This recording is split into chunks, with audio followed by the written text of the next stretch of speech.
hate you, OBS. Every fiber of my being. I'm not sure if Bunny's going to join us or not. I added him to see if he would still want to join. He's in VR chat currently, so he might not see it, or he might. I don't know. Have to wait to see what he says. Send a message via Steam. Via Steam. That's wild. Really trying to get the attention. uh,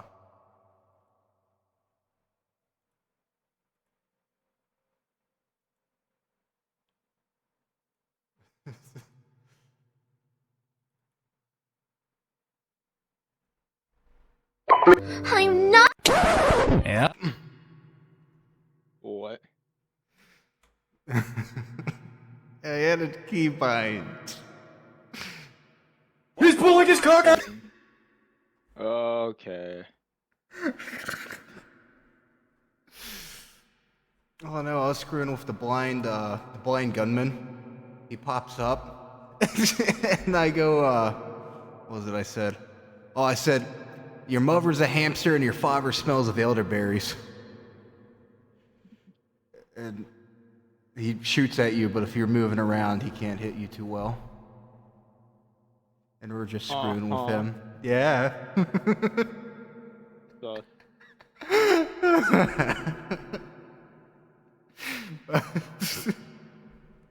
It was fun. Just, like I said, I'm just teed off because I had all that good footage. Like, literally, I had like an hour of good friggin' footage, and it's useless. yeah, because OBS decided to take a doo-doo. Yeah, like, well, it's like it recorded, but it all stayed on like the OBS screen. So all you see the entire time is the OBS screen. It just recorded audio. Yeah, see now you have an excuse to make like an audio fiction. Yeah. And they're like, oh yes, I totally meant to do this. This is my audio fiction coming Well, out I can now. actually do that if I figure out how to get rid of the footage.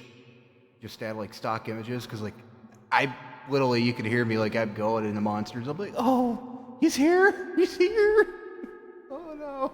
I think I don't know if it's for I know in Blender you could like take away the video part of it and you can always just leave the audio. I don't know if you can do that in OBS. Yeah. Well, I'll figure it out. I'm. OS Mr. Bub or Mr. Todd. Yeah. Oh yeah, how are the rest of them doing? I haven't heard from them in a minute. Logan's doing good. I guess I should. Yeah, Logan's doing good. He got his engine replaced. I'm still kind of. All right. He's like, oh, what do you think would make it happen like that? You know, they changed oil in November, and I'm like, bruh, it's friggin' March. That's 5 months. And he's like, yeah, but they said it didn't have to come in until like April, and I'm like, yeah, there should be a mileage that says when it needs to come back in for. If they put just a friggin' date, that's kind of sus. Yeah, I'd say just check your oil regularly, or at least check it to the point where because cars eat oil after a while. I mean, even like the most efficient ones, they burn enough oil to the point where you have to, at the very least, check and put some oil in every once in a while. Unfortunately, my car decides to eat it like it's like a second gas, but that's nonetheless. Well, unfortunately, with him, he's got the 2.5 naturally aspirated GM motor, which, don't get me wrong, it's a decent motor, but it's one of those, if you go 100 miles over the oil change, it will not forgive you. It's like when it said, like when that screen pops up, change oil now, you got to change that oil right then and there. You are on borrowed time. If you do not replace the oil in me, I will explode. Yes, Oh that great. is. So how long do I have to do that? 100 miles. Oh, that seems easy. So I'll just go do it at 102. Nope. Explode 100 and 100.1. Well, So do you remember having any bombs in the car, sir? No, I just didn't change the oil in like 100 miles. Oh, gotcha. Well, he drives out to Indiana to pick up Ava. So, like, what happens is his check engine light comes on, right? You're And and like, he usually calls me to, like, come over, like, hey, can you check this check engine light? Which, when I hear that, I'm like, dude, why did you not call me? Like, you know I have no problem coming over. You know, like, we're only 10 minutes apart from each other, so it's not like it's a far drive to get to his house. yeah, no. And so, but anyways, does that. He takes that to Indiana, and as he's coming back from Indiana, this is what he told me. It starts making, like my Hyundai did, a tick, tick, tick, tick, tick, tick noise. Which, as soon as I heard that, I'm like, oh, yep, control rod bearing spun. Or connecting rod bearing spun. But anyways, he says that, and then he's like, oh, it had acceleration problems. And then this is the part that really got me ticked off. He drove it like that for a week. Oh. With it stumbling, dying, stalling. And finally, his dad convinces him to take it into the shop. And as he's going to the shop, it stalls out and dies. And then he's like, that's when he texts me when they're like, it's going to be $5,000 for a new engine. And I'm like, dude, you're going to need, from what you're telling, because he wanted me to come out and look at it in the shop. But I'm like, dude, it's at the shop. Like, that's trespassing. First off. Yeah. Like, if they were there and re-asked them and they're like, sure, we don't care if you look at it, that's one thing, but they're not open that day, so I'm not going out and doing that. But anyways, go out, re-ask them, and we don't ask him, we don't go out. But anyways, he's like, I'm like asking him, and he's like, oh yeah, my dad checked it, and it was like, the oil was at the very tip of the dipstick. Ooh. Which he was like, oh yeah, I started smelling oil, so I think I got an oil leak. And I'm not sure, I'll have to look at that engine, because the other problem with his, and I just found this out recently, is I thought the Chevy Equinox used regular automatic transmissions. Mm-hmm. And I found out the all-wheel drive, like I got, uses regular automatic transmissions, but the front-wheel drive has a CVT transmission. Which, when I heard that, I'm like, oh. Well, the difference is automatic's got the clutch plates for like your gears and the planetary gear, pack. CVT is basically two pulleys with a belt going between them, and as you drive, it like expands and contracts. Is like an oversimplified way of saying it, but other than that, it's the same as like a normal automatic transmission. It's just it's CVT stands for continuously variable transmission, so it can have any gear ratio at once. Good to know. Problem with CVTs is when they go bad, like with a regular automatic transmission, if a part goes bad, I can take it apart and rebuild it, or at least just replace that part. CVTs, when they go bad, the moment you pop it open, that's it. That transmission is done. Oh. Yeah, they're pretty much throwaway parts.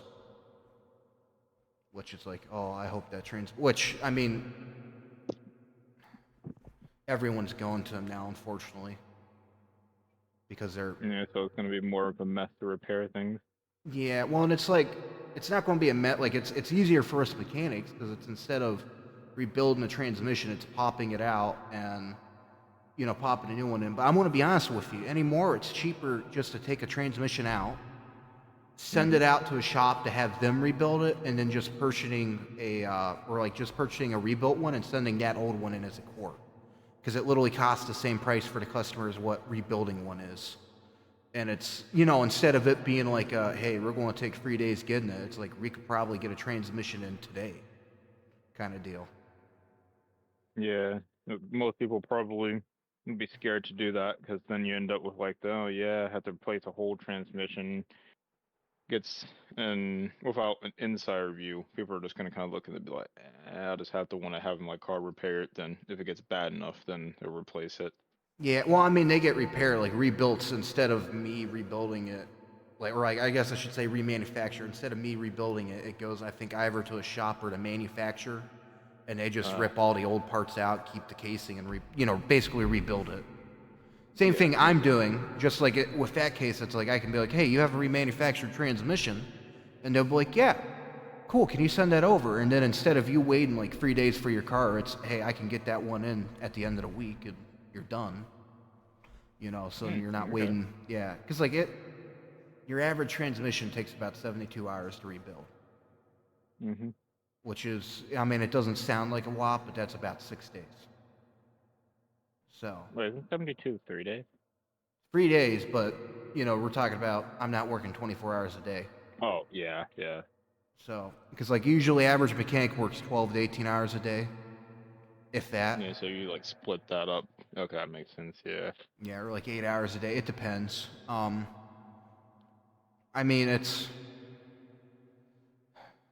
like everything and this is where I want to get like mechanics on here. So like if your brother's ever interested in doing this, Mm-hmm. I'm gonna try to get my coworker on because he's a mechanic. But basically, do like just give people car advice, I guess, in a way, like free car advice in a way of like not like we're gonna look at it or nothing, just like hey, or like look at car fails and like mechanic fails or not. I don't know. I'm still Oh, working out yeah, the yeah. details. Yeah, that makes sense. Kind of like go along and do what some of the other channels do, where you go, Yeah, oh yeah, that guy could have definitely torqued that bolt down a little bit more, because if he yeah, didn't do that, uh, that's how you end up with a tire going down the road at Mach 5. and that's where I'm like, yeah, it'd be nice because like your brother and my coworker are experts in, or not. I'll say know a lot more than I do about auto. I'm an expert in small engines. Uh, That's my expertise is small engine. Well, don't get me wrong. It's not that I can't work on, because like an engine's an engine and an engine. The problem is a lot of these newer cars are so friggin' computerized. It ain't funny. They're oh yeah, trying. no, it's like, Yeah, they're trying to make it that us aftermarket mechanics can't work on them. Like, have you heard of OBD free? I think I've maybe heard the name, but I have no clue what it is. So the current diagnostic system's OBD2, and like the original one, and like cars manufactured for '96 was like OBD1, which is why '96 cars don't have to get e-checks and whatnot. Mm-hmm. But basically, OBD1 was like similar to OBD2, just everyone had their own program, their own codes, and their own like connection. So you needed like a Yeah. million connections just to figure out like diagnose a car. And it was also Oh very wow. stupid. Yeah, no, it was like if you want like basically if you're an aftermarket shop, you needed, and let's just say you worked on like 36 different car brands. Mm-hmm. And we'll just say 4 of them are GM and the rest of them are all like different manufacturers. You literally needed 32 different connections just to do that. That's ridiculous. Yeah, and that's when like OBD2 was like the government stepped in and the government's like, look, this is going to be the connection. So like that connection you see, this is the government made it, but they're like, hey, this is the connection we think's the best connection. You're going to do that. You guys are going to pick these codes. Are going to be the codes you're going to put out. So like basically like a P0336 is a P0336 code. Like it's the same throughout any manufacturer. It means the same thing. Yeah, And so basically they pull like a USB-C port, like when they yeah, did on Apple yeah, and that's what they did for because automotive. they said we're going to do this because there's no reason in having 36 different ports for this. Every ever now they said you can have your computer do like whatever, like you have your own program, whatnot, have it figure out how to do stuff the way it is. Just the Yeah, it has mechanics. to be a standard. Yeah, it's just got to be the mechanic. Like the codes have to be the same, and the port has to be the same. So it's Yeah, like, that sounds like common sense at that point, though. yeah, well, it's like if you go like look at a Ford. Let's just say you're looking at the EVAP system.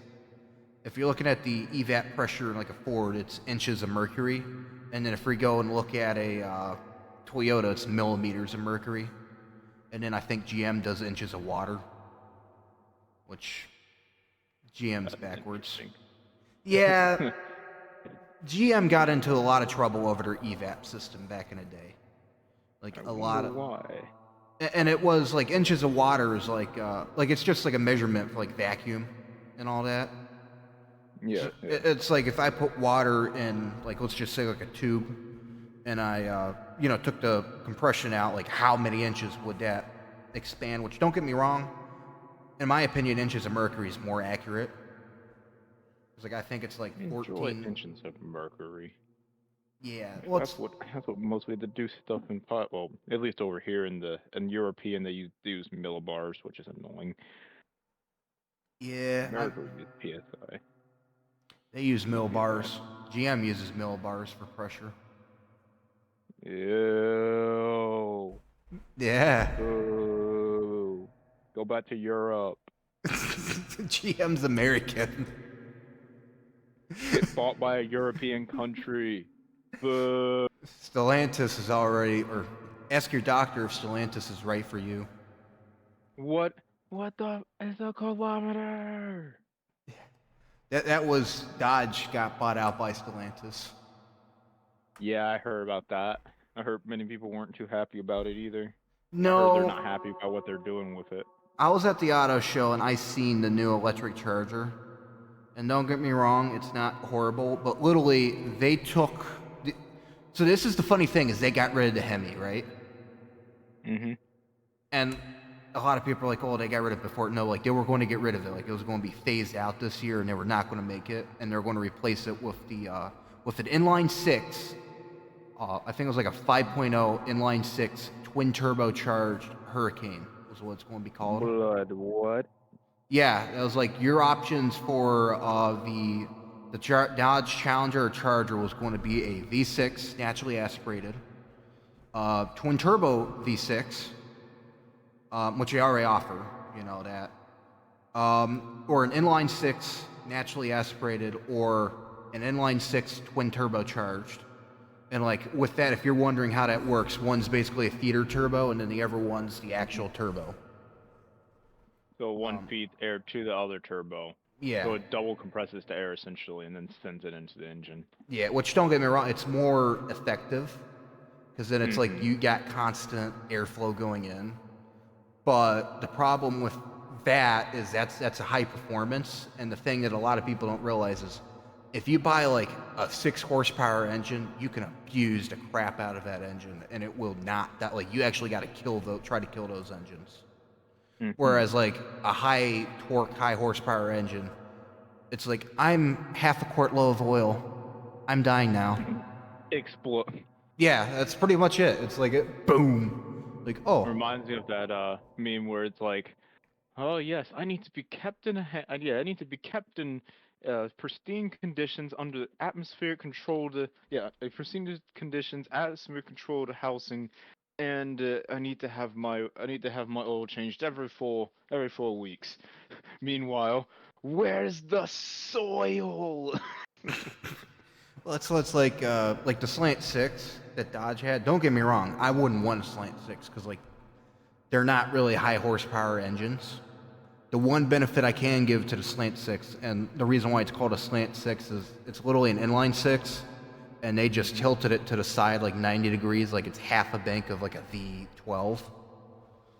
So they just tilted the whole engine on its side. Yeah, so it's like it's an inline six, but it's tilted 45 degrees to the left.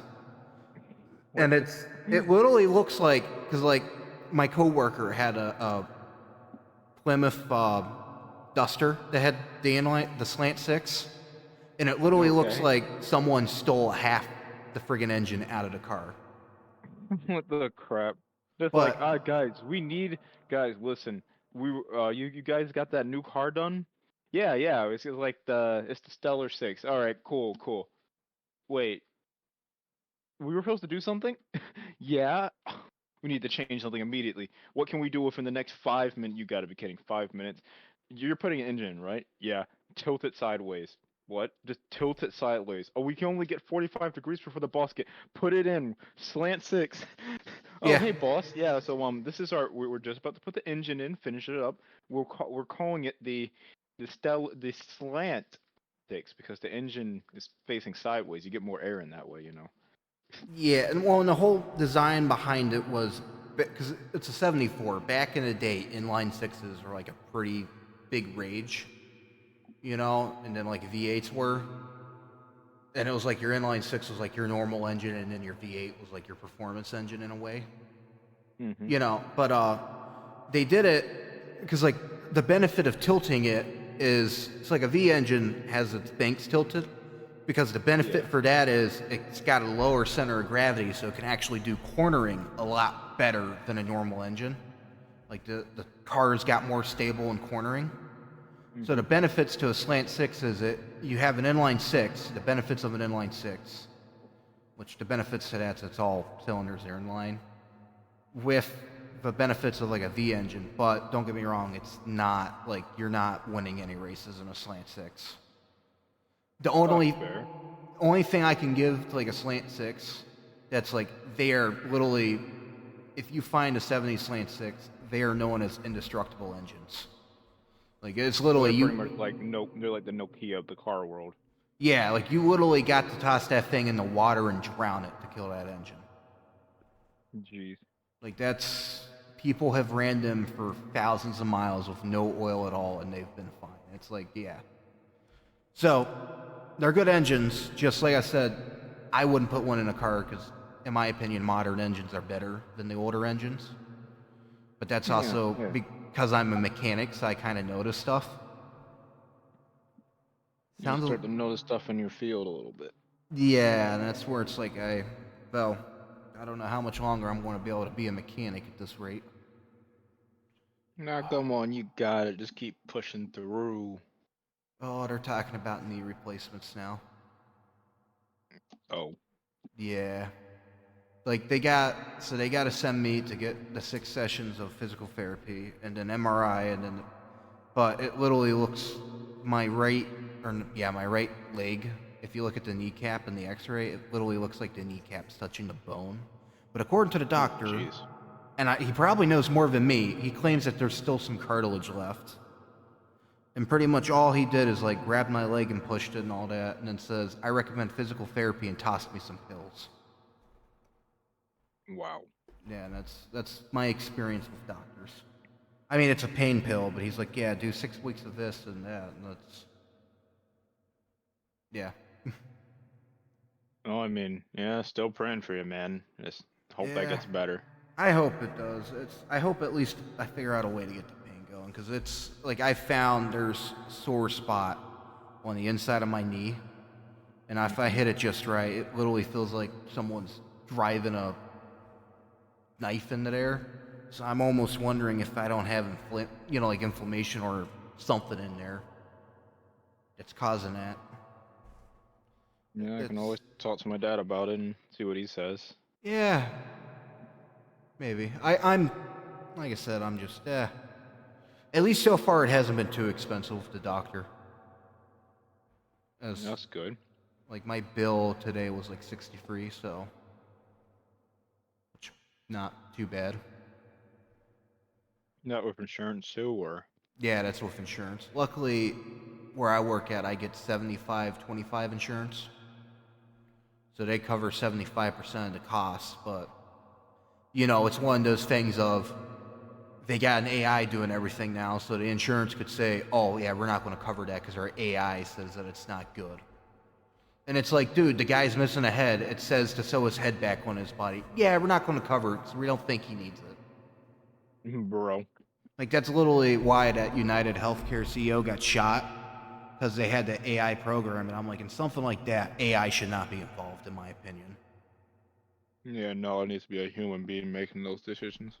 Yeah, because like I mean, don't get me wrong, a human being can just be just as heartless, but there's a difference between an actual like licensed doctor looking at something and saying, "Hey, in my professional opinion, this should be this." But they're not going to do it because it's cheaper to have an AI do Oh yeah, and that's the sad part.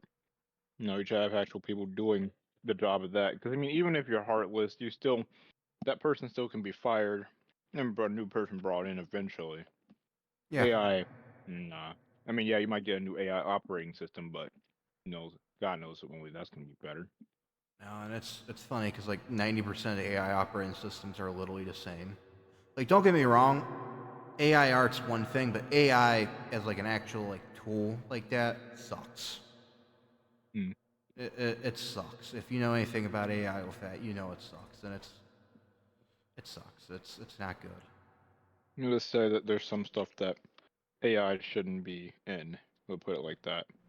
So, in a change of subject, Lockheed Martin is my savior on this planet. Oh, what they do? Oh no! So remember how China came out and said like we got this fifth generation like aircraft. It's better than anything that the U.S. ever has. The one that had You like no mean vertical Lockheed? stabilizer.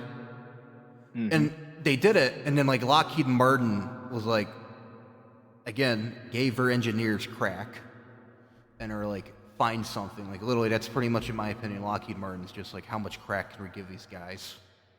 Give The them more crack. crack, the more crack the engineers are, the more crack the plane's gonna be. Yeah. Send them another 10 kilo, boys. We're about to create the world's first generation fighter. Sir, they don't know about that yet. Right, 6th generation fighter. So apparently, I haven't seen it yet, but apparently they've already created a design that surpasses like China's specifications. Because like this is pretty much how it goes. Lockheed Martin, Russia or China comes out with like a brand new aircraft, and they're like, it's like this, it's like that. All the military advisors are freaking out because we're 10 years behind the technology, and then it comes out that no, that's not actually built. It's just a cardboard cutout of a plane painted to look like an actual fighter jet that doesn't exist yet. But yet they tell like Lockheed Martin, and Lockheed Martin actually makes something that's like 10 times better than what the Russians had. It's like, Russia's sitting over here like, hey, China, yeah, could you not, like, piss off America for, like, 10 seconds? Like, we're allies, I know that, but every time someone messes with them, they always seem to come out with something that's way overkill for what was put out here. We're going to need you to chill out, all right? No, Japan. No, don't do what Japan did. Just don't do that. So Russia's starting to mess with our boats again. Don't mess with the boats. They That's like the had one thing. How do you do that? Like, th- so literally history says do not mess with America's boats. That's the only thing that we will go to war for. so we had an oil tanker, and it wasn't owned by the U.S. military, but it was a U.S. flagged ship, I think. And it's an oil tanker that supplies oil and fuel for our ships, our military Lovely. ships. The Russians had, I think, I want to say it was a Panama ship or something, but it was a Russian captain. But they basically had them sail it directly into the oil tanker, and then people were trying to say that the U.S. oil tanker caused the accident. No, they didn't, because the U.S. oil tanker was at anchor, so they're not moving. And it's also it's got a autopilot in it, basically like aircraft have autopilots. Some ships have them, and it's basically pretty much of like you put in like go to this waypoint, go to this waypoint, go to this waypoint, and it like has a Oh, yeah, pre-programmed. Yeah, it has a pre-programmed like auto like the sail, the merchant shipping lanes to yeah. go through, and it'll go, and they're very accurate, like to the point that like it's even got systems built into like the radar where if it detects another vessel in, and if they both have this automatic system, they'll communicate with each other. Just like planes, the difference between the planes is the vessels will automatically either warn the sailors, like, hey, vessel, collision imminent, change course, or they'll automatically adjust the course so that it goes out of, it depends on like what program, but automatically adjust it so they don't hit each other. And it's like, it's pretty cool. But you can't, the ship is not going to hit another ship because it's literally, you would have to shut down the system and aim it directly at the ship. Because if this system's on, it will not allow you to collide with another ship. Like It's like, it, sir, they hit our ship, and they're blaming it on us. Well, you shouldn't have parked there. What do you mean you should have parked there? We're sitting in the middle of port. Yes, that is a very bad place to park. You had to go through a little barrier reef to get here. The barrier reef shouldn't have been there. yeah. Well, and that's what, like, but they charged it, and when they hit it, because it's an oil tanker, or a fuel tanker, whatever it was, it basically exploded. And I don't know if there's any deaths or not yet. But they were trying, like, the Russian captain's trying to say that the other ship hit them, and they're like, no. You're the one that's, like, sailing directly at the ship. In Russia, if a You know. ship is facing sideways, it is sailing at us. Well, and, You like, Westerners are backwards. you got mast lights, and you might have noticed them, like, if you ever been on, like, a cruise ship or something, they got lights on, like, the mast above the bridge. Mm-hmm. And it's like, I think a red light, they got like a red light that's like right in the center, and that's your at anchor light. It's like if a ship has that light on, it means, hey, I'm at anchor, I'm not moving. My engines are either idle or turned off. They got reduced, it's RUC, but it's like reduced under maneuverability or whatever, like conditions, like reduced movement.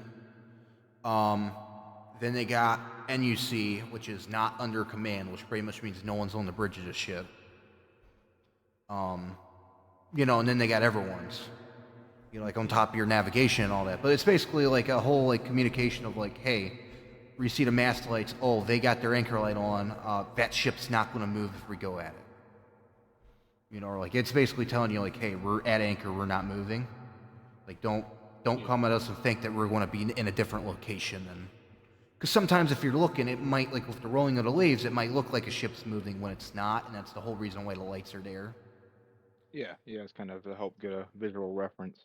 Yeah, and this all goes on top of the whole, basically the Russians are having merchant vessels drop anchors and sever the undersea cables. And so, like, I forgot they're cutting the cables. I heard yeah. about it, but I didn't know how they were doing it. So what they would do is they'd have them go drop the anchor down, and it's like the anchors, they're basically dragging the anchor on the bottom. And the way it is like with a lot of these ships, the amount of torque the propellers produce in pushing water will overpower like one anchor. Because a lot of these ships have three anchors. There's two on like your port side, one on your starboard. And if I remember correctly, the one's like a backup anchor basically. For like if you lost your ever anchors, you still got one. But basically, the ship, I can't remember its name now. It'll come back to me later. But I want to say they were European, like a European flag. But that doesn't mean that the crew's from Europe. That just means that the ship, or even that the company's from Europe. That just means that the ship registered that ship to that European country. Mm-hmm. Like a ship could be registered to Panama and be operated by a Dutch company. It really so means it's basically nothing. just kind of like, so you can register in any country, but whatever flag it's flying at that moment. Yeah, and like the whole reason why it's like that, it's like why you'd want to do that. It's like if you register your ship to like Panama's flag, whatever taxes you have to pay on that vessel are like basically Panama's rates.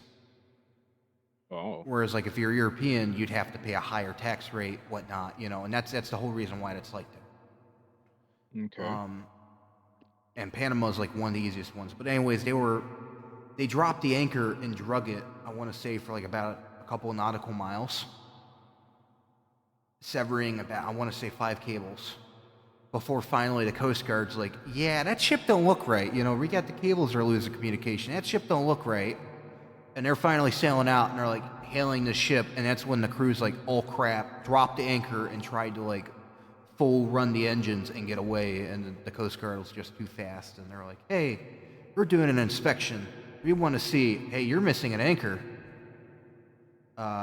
We had some cables shot. We don't know if you did or not, but this is a bit of evidence. And then they have divers go down and they found these ship's anchors. So, Bro.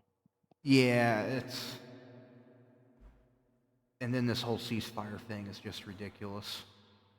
Oh, with Russia and Ukraine. Yeah, where like Trump's like, you need to sign over all your mineral rights of your country to Russia to end this war. And Yeah, no, that's not gonna Zelensky, happen, Chief. no, and Zelensky's like, what? No, I'm not doing that. And then Trump's like, you're the one that's the one to keep the, and he's like, no, I'm not the one who invaded another country. And then the funny thing is, like, right after that goes over to Russia, Putin pretty much says, I'm not accepting that either. I want Yeah, Ukraine. no kidding. It's like, yes, I've come in here to take over. I've come over here to take over your country. Okay. Or no, better yet, yeah, I've come into this room to take this glass of water from you. I'm not letting you take that glass of water for my life. Here, how about you just give him the glass? No, I want the full glass and the water, dumb it. It's like, hey, how about you give him the water in the glass? No, I want the glass and the water. It's my water. I want the glass and the water. I'm not leaving away without taking the glass and the water. Like, that's pretty much what that is. And it's like, obviously, neither side's going to side for that because that's stupid. No. I get that Trump's trying to be more like firm on the situation, but at the same time, you can't bully Ukraine. I obviously we shouldn't be sending them like billions of dollars, but at the same time, we shouldn't be sitting here like, all right, surrender half of your country over and all the resources in it. You got to be like, Yo, listen, y'all two need to come to the table and talk this out or something. But like, oh, this is getting out of hand. Well, the thing I think's funny is that like I'm pretty sure the tanks being sent over there is our military wanted to know how our equipment would do against Russia. But we Hmm. basically bought a T-90 from the Ukrainians. The Ukrainians caught a T-90 and rebought, like our military bought it off the Ukrainians just to like study it and see how good the Russian technology was. And we Hmm. basically found out that the T-92 is about on par with the M1A1 Abrams. Oh shoot, And the that's M1 depressing. M1, well, no, it's depressing because the M1A1 Abrams was considered obsolete back in the like late 80s, early 90s. So that means that our modern tank, that like our most modern like M1A3 Abrams, Yeah. outclasses Russia's latest T-92 tank. So basically, they're playing a game of catch up, or they're pretty much about 30 years, is it? Yeah, I they're don't know, more than 30 years at this point. about 20, 30 years behind us. But the thing is what they do is they buy. So like after so long of like military like having the technology with like their sites and all that, they just put it Yeah. out to the public sector, like whatever surplus they have. You know, to make because the contractors in the military is going to want to get their money back for whatever they paid for that equipment, or Oh at least yeah. some of it. And so they put it out, and then what we found out is that Russians is taking NATO's old equipment from like 2012, the 90s, the 70s, because like ours is we don't put our equipment on until it's like 60 years outclassed. And just so you know, when we're going by outclassed, we're not going by what the military actually has. We're going by what the military tells us they have. And the military is at least 60 years more advanced than what they tell us. So, Yeah. So basically, they're going to kind of mask what we currently have. So yeah. when there's something actually pops up, it's just like, ah, well, you thought we actually had this? Wait until you see what we've been cooking in the kitchen. We only give you the appetizer. Yeah, like I was telling you, with like Lockheed Martin smoking crack and all that, the SR-72 is they're finally like building a prototype for it, and Wasn't the it's prototype the one they used on Top Gun or Maverick? Yeah, Top Gun yeah, Maverick. yeah, that's the one. They showed it, and it's going to be capable of sustained flight at Mach 6, which is double the SR-71, and it's also going to be capable of dropping bombs at Mach 6. Dropping bombs at Mach 6. So Just attach a freaking laser to that thing at that point. You're not dropping a bomb. You're dropping that hollow point thing from whatchamacallit, from Mission Impossible. If you remember that, where they dropped a hollow yeah, tube from space and it like pretty much destroyed London. That's what they're about to do. Just yeah, be like, oh look, a small Arabian country. Let me drop this like 1,000-pound bomb at them from like 70,000 feet. All right, cool. Sir, yeah, the country seems to not exist anymore. So it turns out that that concrete bunker that we tried to penetrate, the bomb went right through and then like completely decimated nearly yeah. everything within a 5 mile radius.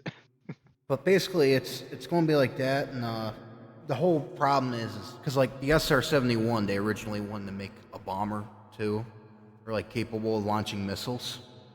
But they're like at Mach 3, it's going so fast that basically, if you launched a missile, the plane would be going faster than the missile, and it just detonate the plane. Hmm. So that's the problem they're going to have to figure out with the SR-72 is with drop bombs is how do we get the bombs to clear the bomb bay door? You know, like clear the plane before they hit the plane and explode. War Thunder tactics just like, all right, listen, to drop a bomb, you have to dive down and then yank on the controls really hard upward. So you just bomb toss it. So just think of it like this. The SR-71 was like one of the first hypersonic spy planes. If the SR-72 gets pulled off, it'll be the world's first hypersonic spy plane slash bomb plane. Yeah, Just that would be think of that. insane. Just like next War Thunder update is gonna be wild. Yeah. You guys hear about the War Thunder update in real life? They're about to start dropping stuff at Mach 6. Well, like if you look at like Lockheed Martin, like 90% of the aircraft we have is literally built by Lockheed Martin. Yeah, because they're like one of the few government contractors that build planes that are just beyond belief, like almost Yeah. like they're straight out of the future, and the government's like, huh, yeah, that's actually you guys are pretty doggone good at this. All right, yeah, you guys just keep doing that. It probably helps that like back in the 80s, they pretty much sponsored anything and everything. Lockheed Martin did. So like their name got really well known. Like, and I mean, literally to the point that like I have a documentary on VHS tape about tornadoes, and it's sponsored by Lockheed Martin. Jeez. Like it literally, like when you pop it in, the first thing it like does like the whole like 80s, 90s, like 3D graphics, and then it says this videotape is sponsored by Lockheed Martin, searching for the future, or whatever it says. But yeah, no. Yeah, basically they were just like, listen, we will sponsor you. We want good publicity. It's like, oh, all right. Meanwhile, the Girl Scouts, all right, we're gonna go sell our cookies. So, you got sponsored by anyone? No, let's see who's sponsored. Oh, we got this. We got this cute little. Oh, look, this cute little company with a skunk on it. Skunk on it wants to sponsor us. Well, that's nice. What do you say the name of that company was? Lockheed. Lockheed. Yeah. Like the Lockheed Martin. Like the one that created that weird looking black plane that can fly at like really, yeah, that one. They're sponsoring. All right, we're about to be amped up, guys. We're the SR-71 the SR-71 Girl Scout cookies are coming to a town near you. So, and this is, I'm just thinking of pilot stuff, but basically, Stormworks, like, they got planes and all that in it.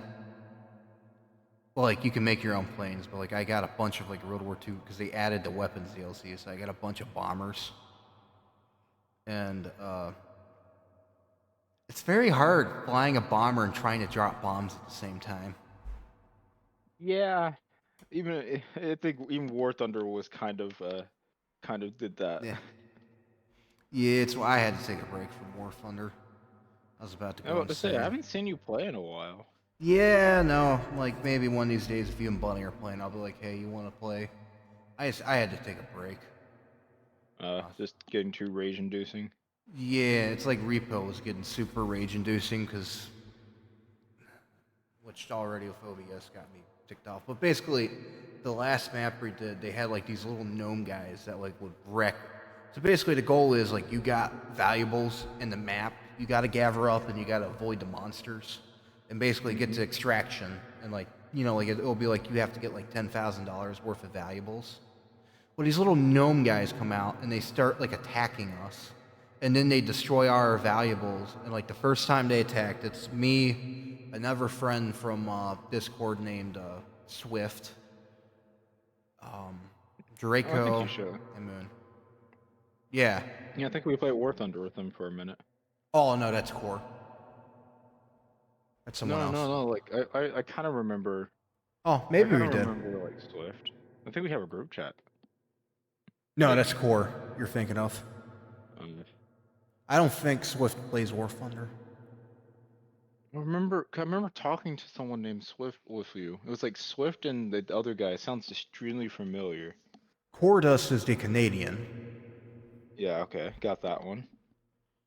Um, but yeah, basically the gnomes like attack all our stuff and destroy them, and then like Swift and Draco get immediately murked, and so then it's just me and Moon, and I'm like 2 health. Literally, like it's you start out with 100, I'm 2 health, so like I'm pretty much dead almost. And I see these little like gnome guys, and I'm just grabbing one and threw it at the wall because I was so ticked off. And then I'm like, oh, it shatters. Oh, that's how we defeat these guys. But they keep coming at you in waves, and there's like 3 of them. And then you have like the blind gunman walking around, and it's like basically they can hear your microphone in the game. So That's crazy. It's like if you talk, like they will shoot at you, and that's why I was like doing the whole, your mother's a hamster and your father smelled like elderberries. Because then he'd shoot at me, and then I was like dodging. And I'm like, missed me. I got your eye over here. Just hits you. It's like, wait a minute. Yeah, that's why I said that, and then that's when he like finally shot me, and I'm like, oh. And then it was just Draco and Moon, and then Draco gets killed, and Moon, oh, she was so scared. Like she was literally hiding under everything. Dang, So that's rough. yeah, it's fun.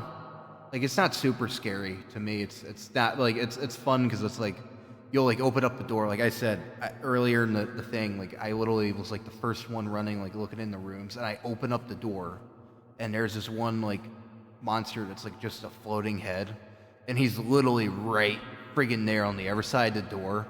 And before I even have a chance to react, it just eats me. And so all everyone else heard is just open up the door. That's it. And then Swift's like, oh, yep, he got forward.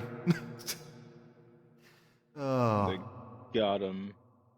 Yeah, and then I get revived, and then Swift gets gotten by that monster, and so I'm like, all right, where's Swift at? Is he alive still? Well, he didn't he got by the monster. I'm like, where's he at? So I'm like running around looking for him.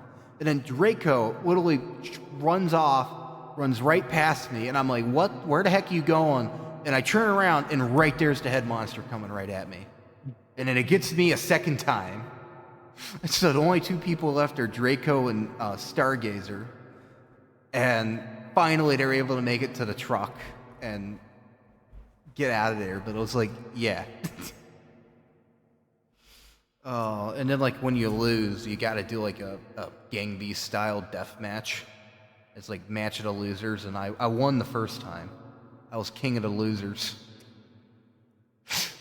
Because your boss is Taxman, Jeez. and he only speaks to you in emojis.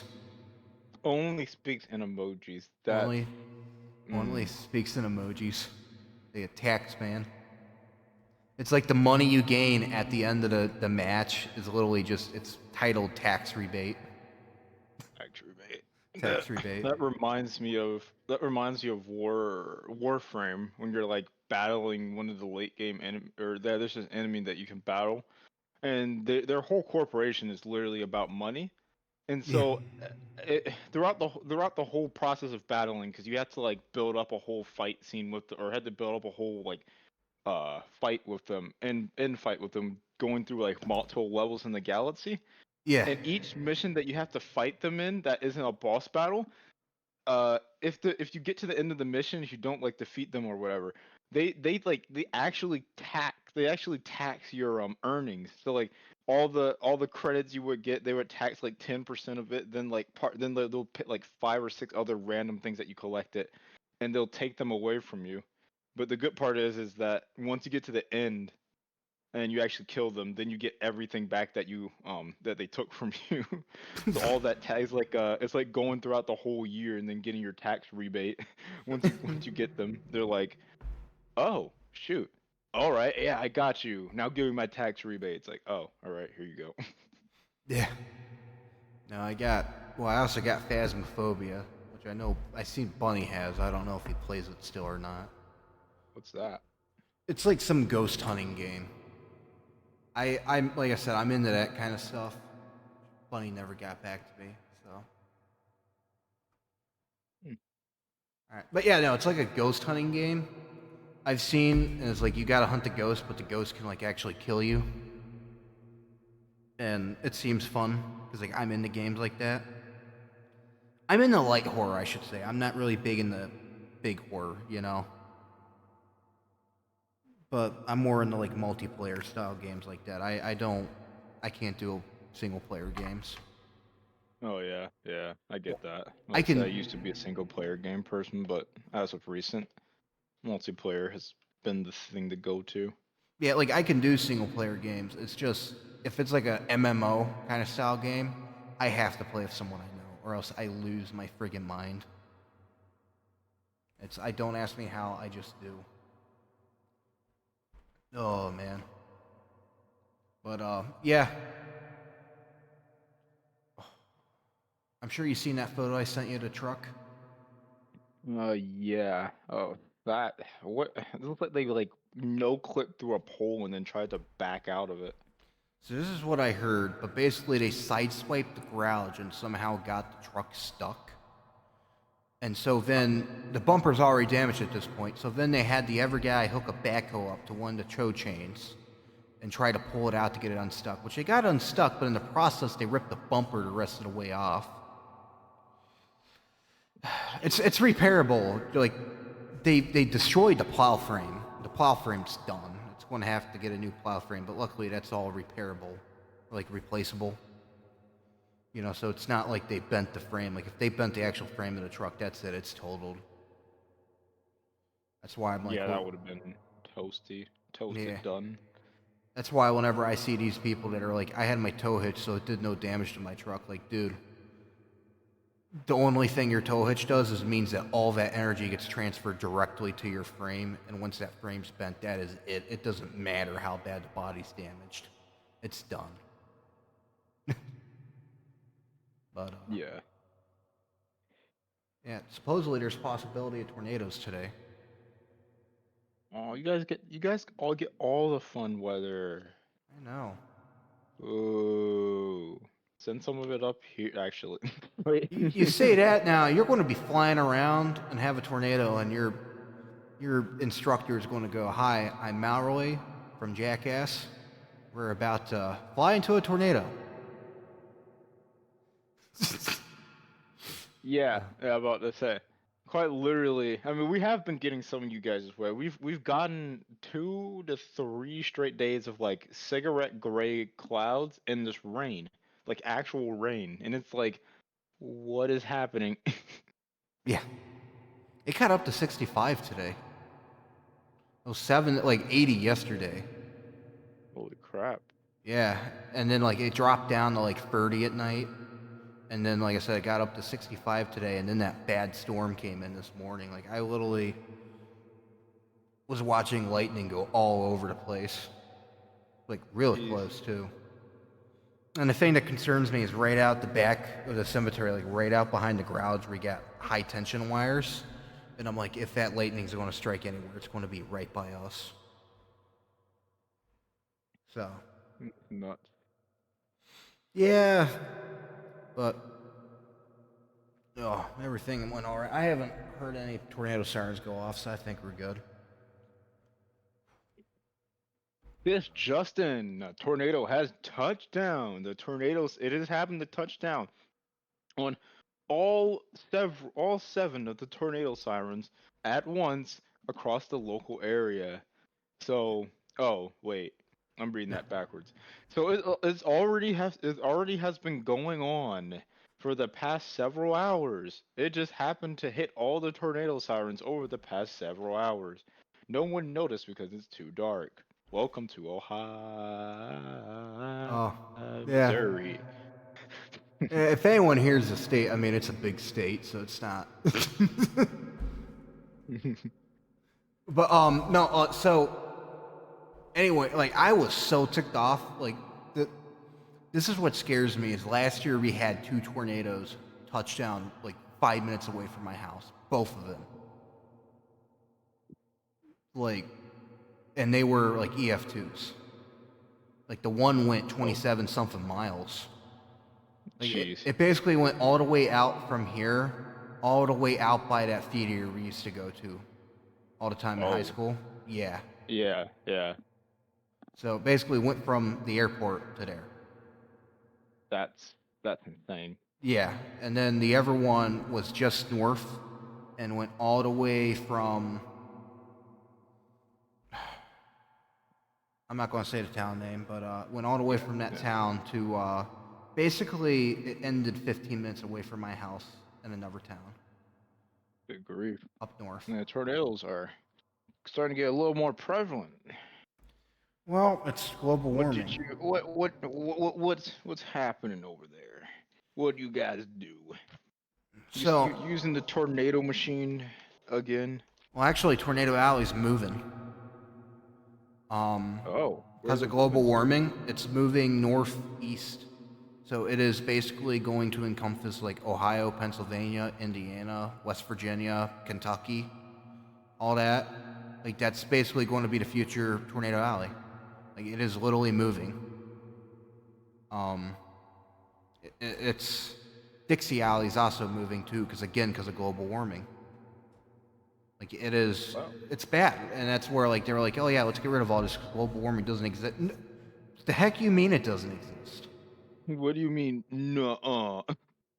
No, and it's like they go like the EPA started because of global warming. No, the EPA got started because A, we realized that there was a hole in the ozone layer and that's not good. And then B, we realized that smog's. Well, actually, the real reason why the EPA got started was because back in 1940, people were literally dropping dead outside their houses because they'd be like, it's a bit stale in here. Let me step outside for some fresh air. And they'd step outside, and all the car exhaust was literally making them choke and die, pretty much. Like to the point there was not enough oxygen in half the cities for people to live. Mm. That's how bad it was, and that's when the EPA got started because they were like, "Oh yeah, we need to find a way to curb this," because people are literally dropping dead just stepping outside their house, which is not a good thing. No, I wouldn't imagine so. I mean, a few less people. Who's gonna know? I mean, yeah, it's a bad thing. Yeah. Boo, global warming. And if you look at like all the math and all the documents, you'll find out that they knew about global warming all the way back in 1915. Like there's literally studies on how the planet's temperature is increasing back in 1915, and about how they think it's because of like smoke exhaust from steamships. Yeah, I mean, we're starting to get to that point where it kind of makes sense. Well, and Because I it's mean, with all the pollution that we're putting out, it's like, Well, and I'm going to be honest with you, it doesn't matter at this point what we do. What we're experiencing now is from the pollution that was put out during the revolutionary industrial revolution. So even if we like stopped all like gas engines and everything today, the world would not get better until 200 years from now. Like it is literally no matter what we do, we're screwed. oh, hey, that's not just like Futurama said it.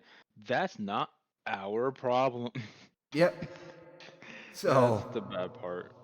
Yeah. but yeah, that's oh man. Yeah, no, I haven't heard anything from Bub. Like, I don't even know what's going on with Bub. Yeah, but I heard. I mean, I heard, or at least I looked at the group chat once in a while. I saw that you. I saw that. I think was it Midzuki. He wanted to go see, or was referencing the Minecraft movie. Yeah, we were talking And about seeing the Minecraft movie. Because, like, I asked Bub, I'm like, are we going to go hate watch it? And he's like, yeah.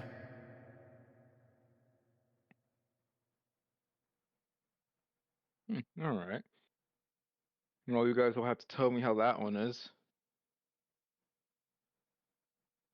Yeah. Seems like that's gonna be interesting. I wish I could join you guys. Yeah, no, I wish you were up here, man, because we'd get into some trouble. mm.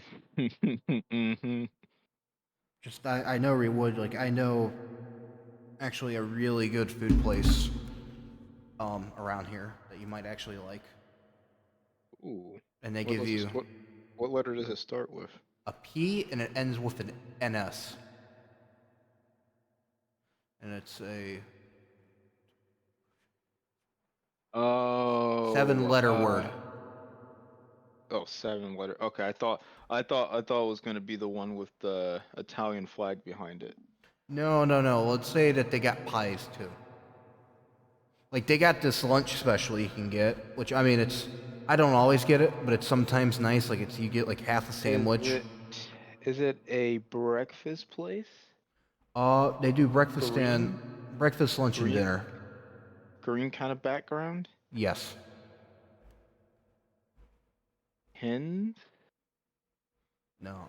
It's I think they're a national restaurant, but it's her is the first like the how you pronounce the first part of it. Yeah, I know exact. My dad used to always get muffins from there, and like, then I think I've been there 4 or 5 times for breakfast. One of them was on a road trip, and the other 3 times were in the same area, just in that town. One of them was at, I think one of them was in that town that's known to be in pain Yeah, for half of it. it's good. I also have to take you to this air and auto museum that's up here too. Like you might actually like it. I mean, they only got like a few planes, not like a whole lot of planes, but they also got like a cab for the Goodyear blimp and like a Wright Brothers style aircraft. But it's not the Wright Brothers airplane. It's like from around that time. It's actually pretty. They also got a P-51 Mustang too. But you want to know a fun That's fact? neat. Yeah, what's up? The Mustang, the car, if you look at the prototype, it was actually inspired by the P-51 Mustang. And they were going to originally call it the P-51. So the car was inspired by the. So the car was inspired by the plane.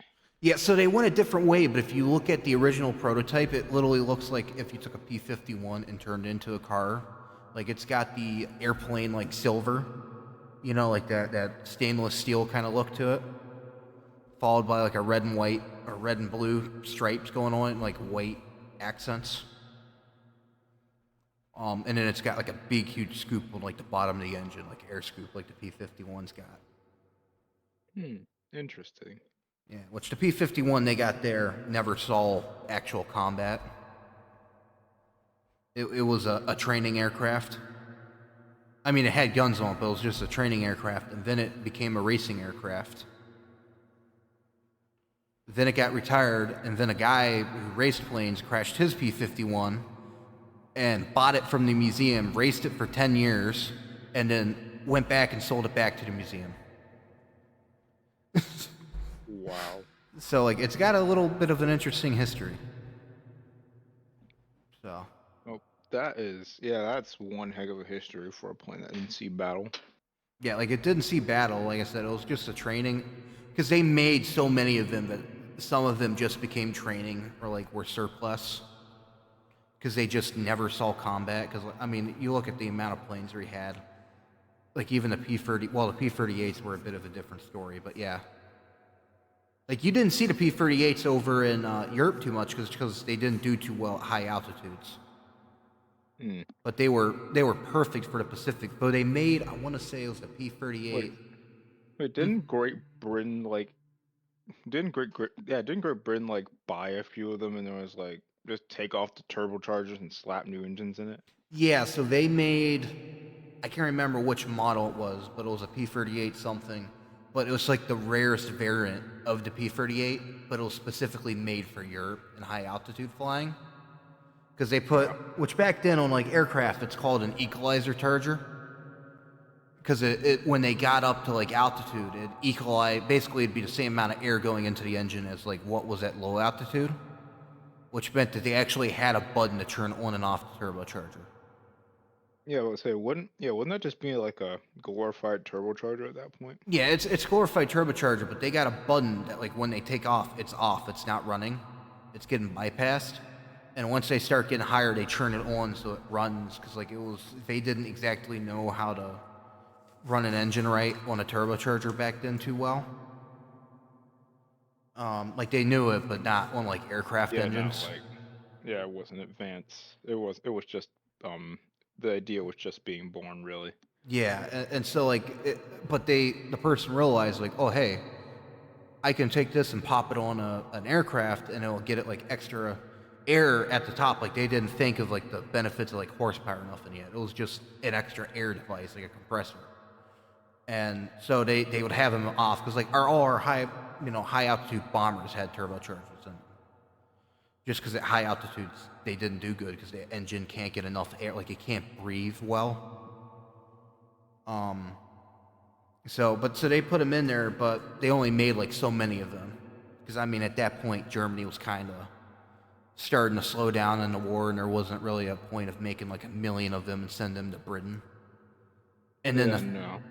yeah, and then the fact that like resources are thin, and we got aircraft we'd rather make, like we were putting a lot of barrels in the bomber. But the funny thing is, Britain, they made the bomber de Havilland Mosquito, which Mhm. it's in War Thunder. But it's basically the world's first long-range reconnaissance and stealth fighter. Because it's made of wood. So it's... It's so light. Well, it was so light, and then also the fact because it was made of wood, it did not pop up on any radar screen. Basically, they could fly in the middle. So, like, it literally started out when they first made a DH, like, 97, or D97, whatever. Yeah, DH97. They basically only did, like, air raids during, like, the night, because they were like, you know, that's what they did. So, like, the Germans, even if they could see you on radar, they couldn't exactly tell where you're at. But then, like, they realized, oh crap, they cannot see us on the radar, so we can literally get these things in, and the Germans would not know to scramble their aircraft until after the bombs are already dropped and they were flying on their way back out. A true first stealth aircraft. So, like, literally, the Germans one day were doing a, like, broadcast, like, Hitler's giving a big, huge speech, and they were going to, like, broadcast it across the entire nation. And the British just said, you know what, we're flying in the middle of the day and bombing all the radio towers during this broadcast. And not a single DH-97 was lost. Nuts. Like, they literally got out, and then they made, what was it? They put, like, cameras in it and flew it all the way from Britain. Or no, they put an extra fuel tank and cameras in it, you know, instead of in the bomb bay instead of bombs.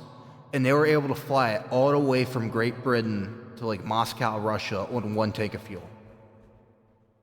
Because literally the guy who made it started out as a race car driver, and then eventually cars got too slow for him, and it was like, what was the next best, fastest thing at the time? Airplanes. And so he got in airplanes, and, like, his first company failed, but then his second company, he, like, tells the British, he's like, hey, what if we made a plane out of wood? Like, wood's everywhere, no one's using wood. You know, this would be perfect.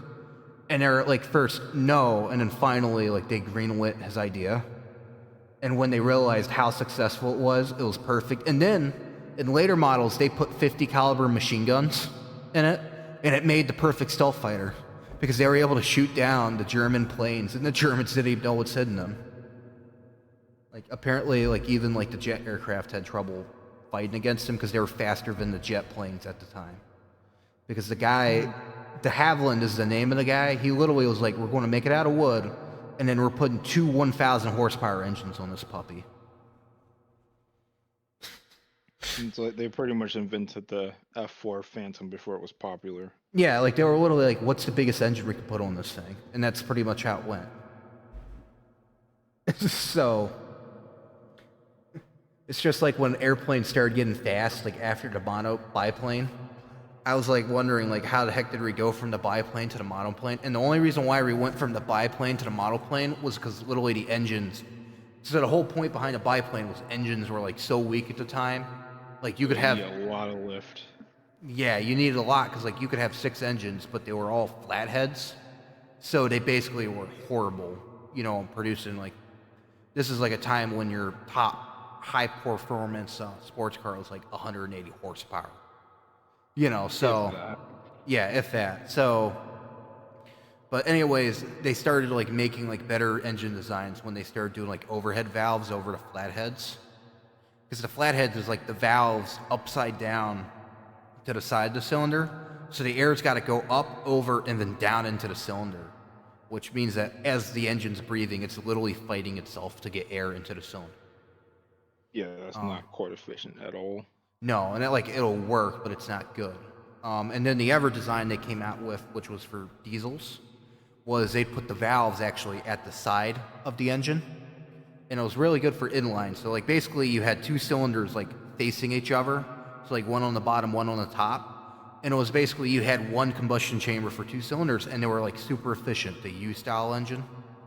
But they don't make them anymore, but they were super efficient for the time. Because you basically got the performance of 2 cylinders with, like, 1 combustion chamber.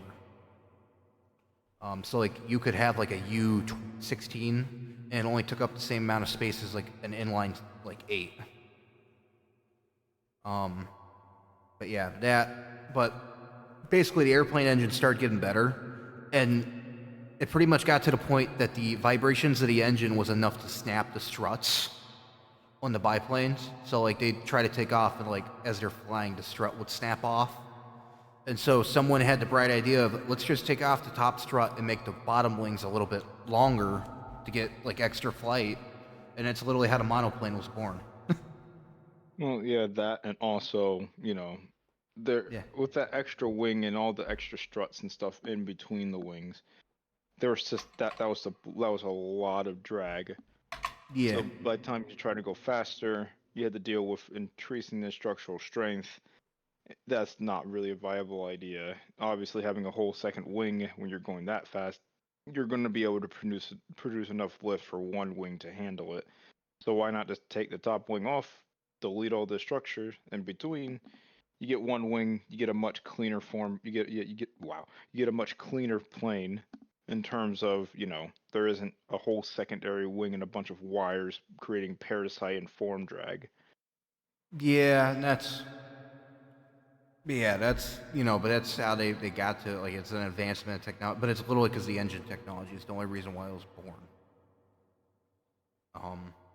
With that, I'm pretty sure we'd still be having well, I mean, eventually someone will make a monoplane, but I'm sure if engines never got better, we'd still be having biplanes today.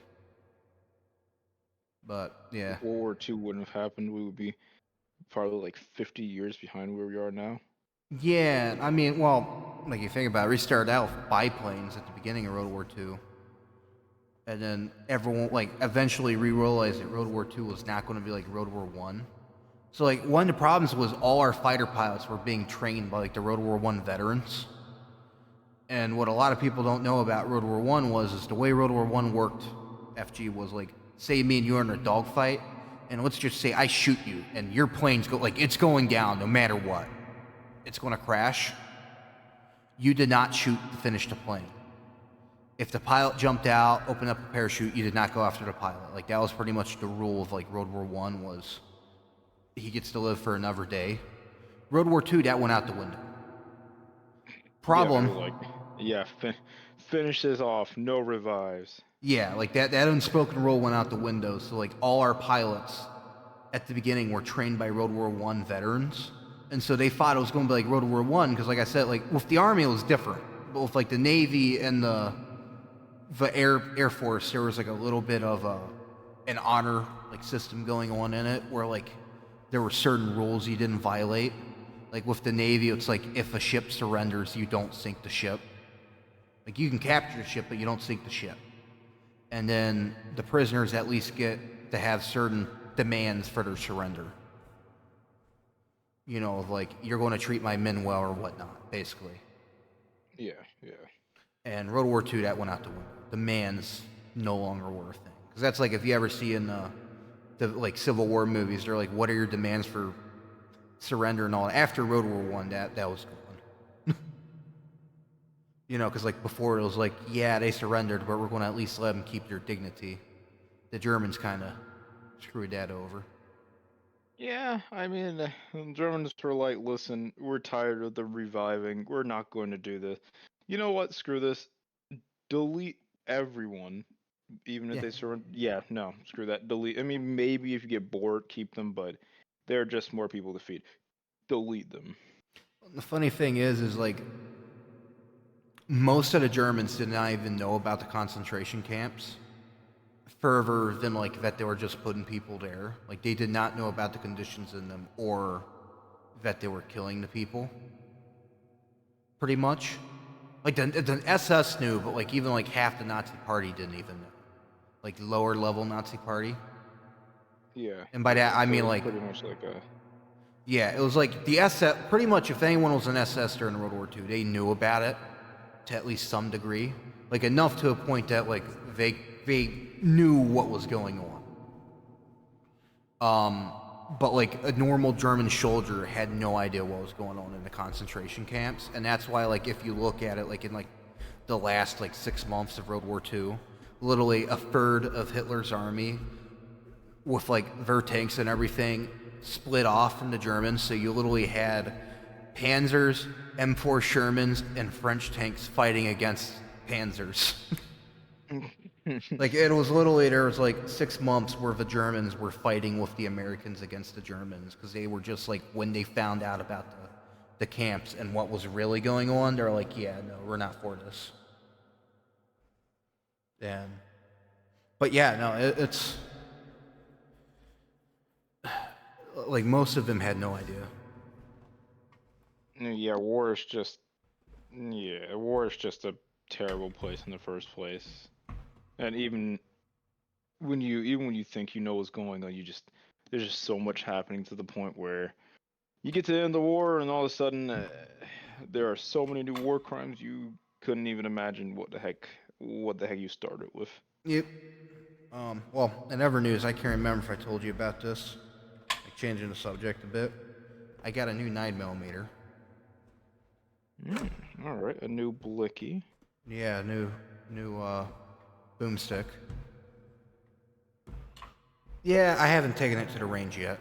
I gotta take it to the range and see how it does. Because, like, I mean, they're guaranteed to be accurate, but sometimes they're not. It all depends. Acceptable. Yeah. Have you gotten to do a couple of pews yet, or you still just waiting on to get into shooting range? Just get into the shooting range. It's. I mean, like, if I go to West Virginia, I'll go to, like, my great uncle's house and shoot it off there. Because he's in the middle of nowhere, and it's like one of those, like, as long as you're not shooting at someone's house, no one gives a crap. You know, like, that's the unspoken rule about the country is as long as you don't shoot at someone's house, no one gives a crap. Or, like, shoot at someone. It's...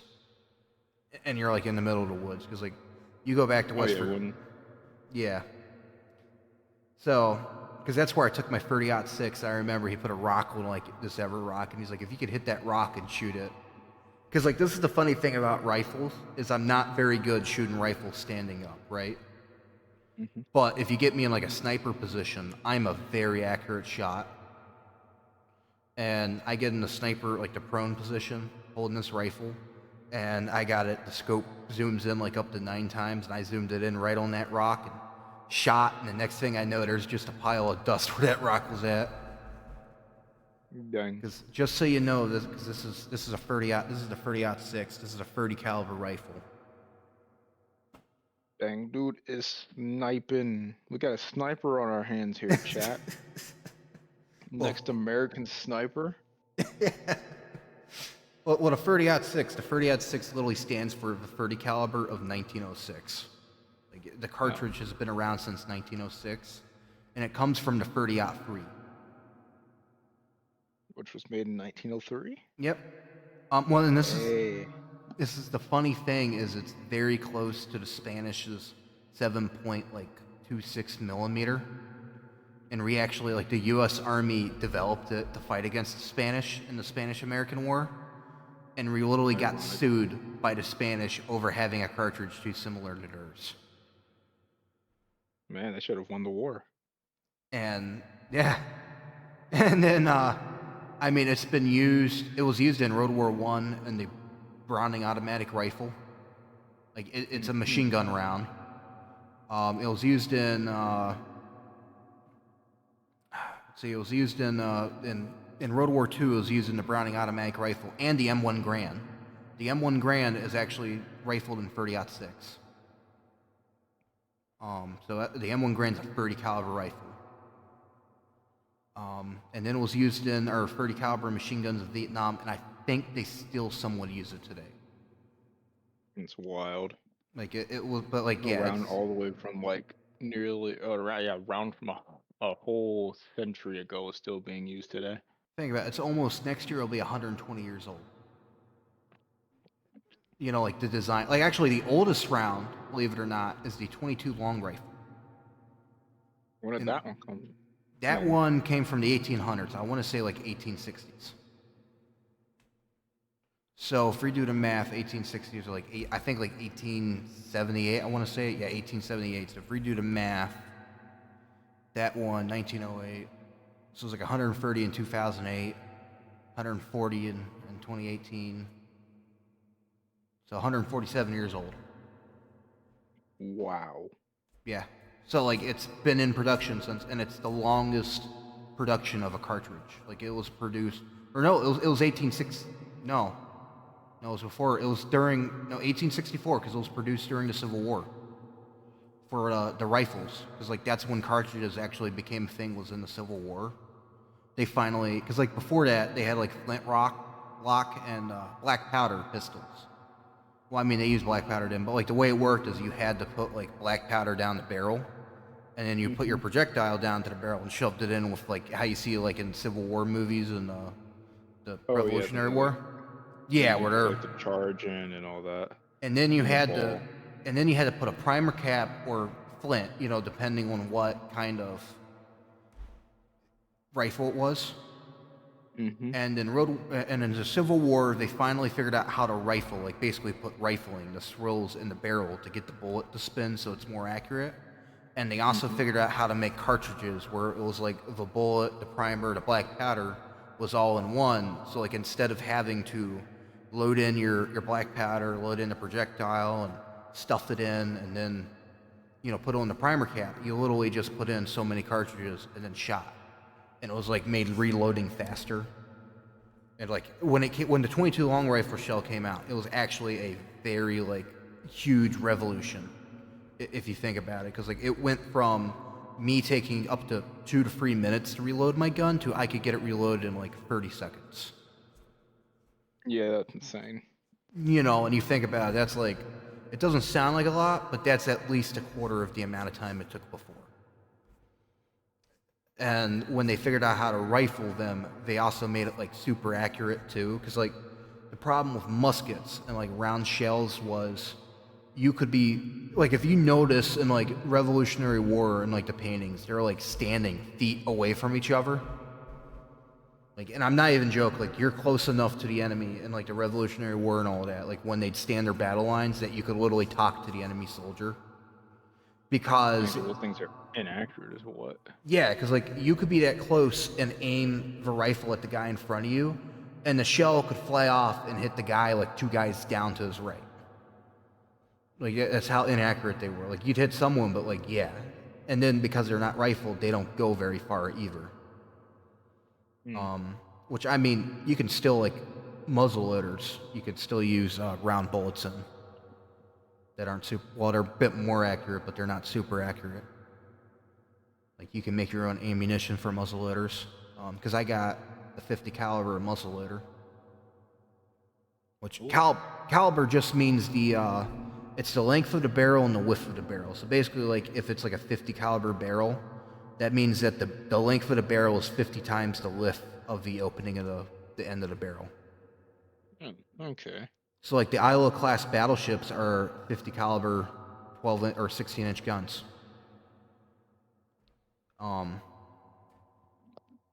So, but that's what like that means. I mean, if you ever want to go to the range with me sometime, you're more than welcome. Just know my number one rule is safety. Yeah, I don't plan on going to the range anytime soon. So, Yeah. still, thanks for the offer though. Yep. But no, that's how I am. I'm like, if before you even hold a gun, I'm making sure you know safety. Well, before anything, I'm making sure you know terminology. Because I could tell you anything I want about safety, but if you don't know what the trigger is, you know. Yeah, that is kind of pointless. Yeah, and that's where I'm like, number one lesson should be terminology, and then safety, and then we get to the, here, you can hold a gun part. And Yeah, because that kind of makes it to where it's like, all right, you need to do X, Y, Z. Then you're not sitting here like, I thought X, Y, Z meant this. It's like, oh boy. yeah, and well, like, don't get me wrong, like, my thing is a lot of people, in my opinion, should not own guns. Just because they're idiots, and they make the rest of us gun owners look bad because they're idiots. Who shouldn't own guns? The people that fire their guns off into the air. Oh, yeah. And Ray and Junebug. AKA my nickname for gangsters that are stupid. And by Basically stupid, just kind of treat guns like they're just kind of toys and just kind yeah, of wave no, them around like, oh yes. no. Literally, last time I was at the range. The guys next to me, there was these two. You could tell they were gangsters. I don't know which city or gang they're from, but like you could tell just by their acting that they were like urban people. Because like a lot of people are like, oh, you know, that sounds racist, and it's like, no, you can tell if someone's in a gang or not just by how they act. Like they act a bit differently, and they were literally had automatic guns, which in Ohio is illegal to have automatic guns. And by Isn't that automatic, illegal in like all across the country? Arizona, it's not. Arizona actually, it's legal to own an RPG. Hmm. Hey, Yeah. you wouldn't happen to know anyone who's selling an RPG, right? Like Arizona's probably like which is funny because like Texas has more strict gun laws than Arizona when it comes to like what you can own. Whereas like Arizona's like you can own whatever the heck you want as long as the military don't use it currently. Yeah, no.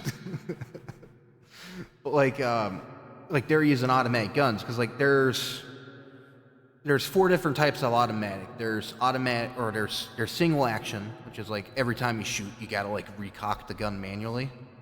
So like my pump action shotgun, my revolver, and then there's semi-automatic, which is like my pistol. The recoil, like the gases from the gun, because like when you shoot, gases come out of the cartridge, and that's what propels it forward. That also pushes the chamber back, which cycles the round, which is why like if you don't hold a semi-automatic properly, it'll actually jam up because it doesn't allow the mechanism to work properly.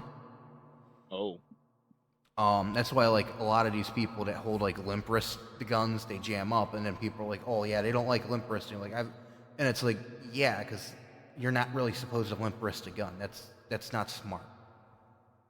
You're an idiot if you're limp wristing a gun. yeah, no. You don't. That's just something you just don't do. No, because it's one of those things that like with a single shot or like so like semi-automatic means that like when I shoot the gun, if I hold the trigger down, it doesn't keep shooting. I've got to pull the trigger a second time to make it fire another round. It just it just cycles the rounds automatically. So it's semi-automatic. There's full semi-auto, and full semi-auto is like where you pull the trigger and it'll fire like 3 shots, and then you got to pull the trigger again to fire 3 more shots, and then there's full auto where like you hold the trigger down, it's going to keep them firing until that clip's empty, Oh yeah. or magazine, or whatever you want to call it. Um, these guys had fully automatics, like not fully semi-automatics, like fully automatics, and I could feel the air coming off the barrels of those things, and I'm standing next to them. And then the thing that ticked me off is, so like range rules are, if you go down range, like you got to yell ceasefire to get everyone to like stop and wait until everyone stops, and then you yell downrange to like signify you're going downrange. So that way no one else shoots. Re-yell downrange because we're going to go check our targets, and these freaking guys start shooting again while we're downrange. Bro, And it's you like, can't do that. no, and the thing that like ticks me off is it's an unsupervised range, so like no one's watching you really. So like it's literally up to you to have the safety and all that in mind. But it's like I can guarantee you right now, if that was a supervised range, that would have been right there. Someone's coming up, they're pretty much telling you go. Yeah. You're done. You're not here anymore because that's a big no-no. But just some people think that's okay. And it's like that's not like that's we wonder why there's so many gun accidents. It's because there's no gun safety. Like, and the other thing is, my cousins. It's like, come on, you just can't do. I mean, it's like it's their guns. You would think it would be just kind of common sense not to end up doming somebody who's literally walking down the range, or at least shoot right next to them. Yeah, well, and then my other thing is like, if you have a gun in your household, first off, you should have a trigger lock on that gun. If you have kids in your house. Mm-hmm. And it's like a little lock you put on the trigger that pretty much, unless you get that lock off, that gun's not going to be able to really fire unless it's one of those it shoots by itself kind of guns, which sometimes they can do that, depends on the model. And then you should also have it locked up in a lock, and you should also have it somewhere that it can't get to it, too. Like, that's just common sense, in my opinion. or at least have it somewhere high up that a kid's going to have a hard time getting to, you know? And a Yeah, lot so of these, basically place it in a spot where kids can't reach or get to it. yeah, and the problem is a lot of these households, and then the other thing they should do is they should at least explain, like, sit their kid down and be like, hey, this is a gun, this is what you don't do, like, teach gun safety. Like, I've basically been around guns my entire life. Like, I shot my first gun at, like, age 7. Mm-hmm. But I also had gun safety, like, drilled into me to the point that it's like I know gun safety like the back of my hand kind of thing. Like, number one rule is you never, if you have a gun, even if you know it's unloaded, you never point it at someone because there could still be a round in the chamber.